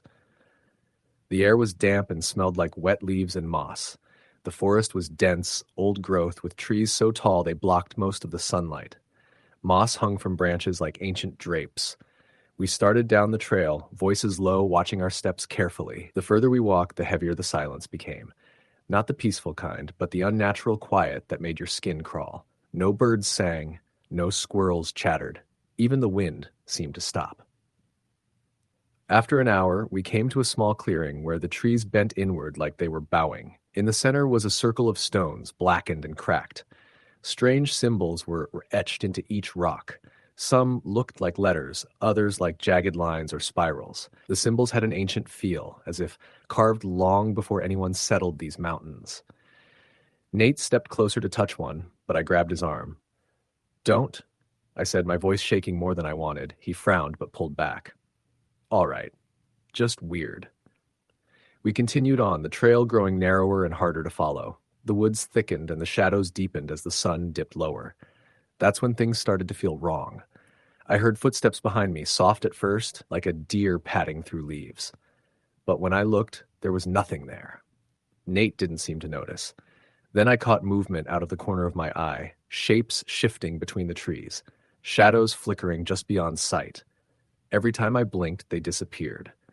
I tried to keep it together, telling myself my imagination the way the fading light played tricks on me. As we climbed higher, the temperature dropped sharply. My breath fogged in the cold air, even though it was still early fall. The trees grew twisted and gnarled, their bark cracked and blackened like they'd been scorched.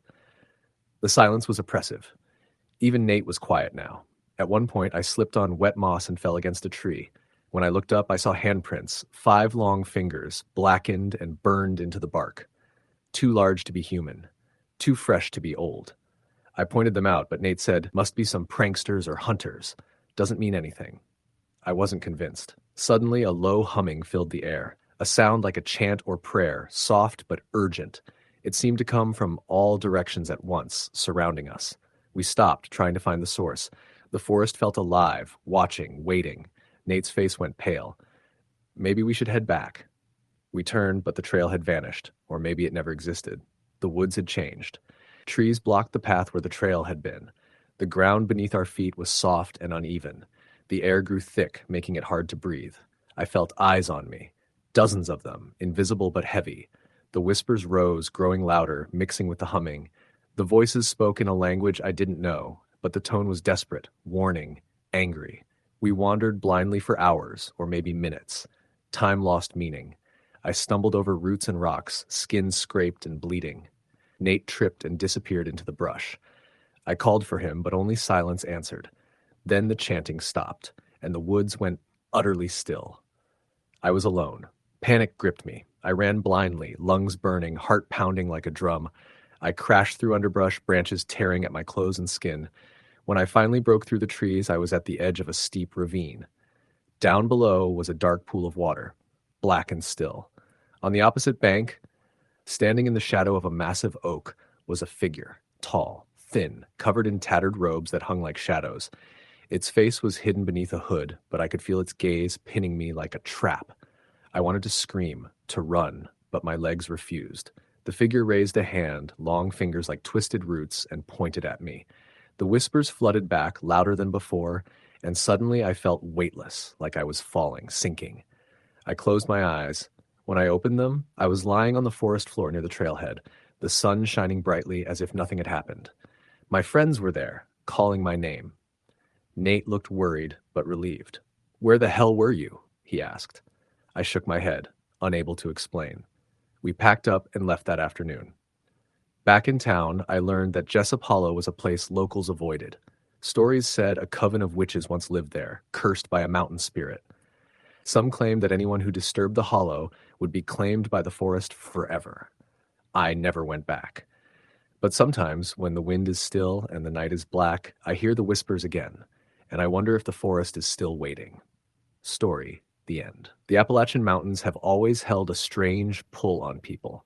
Some call it beauty, others call it mystery. For me, it was both. Growing up near the edge of the Blue Ridge, I'd heard the stories since I was a kid. Old legends whispered by the elders, tales of strange creatures and disappearances that were never quite explained. I always thought they were just that, stories. But when I moved back last fall, I learned the mountains hold secrets darker than the thickest shadow under the tallest oak. My name's Jason, and this is what happened to me. I left home after high school, like most kids do, chasing a degree in Asheville. Life was busy, fast, and city slicker nonsense. But the pandemic hit, jobs dried up, and I found myself craving the quiet my hometown once offered.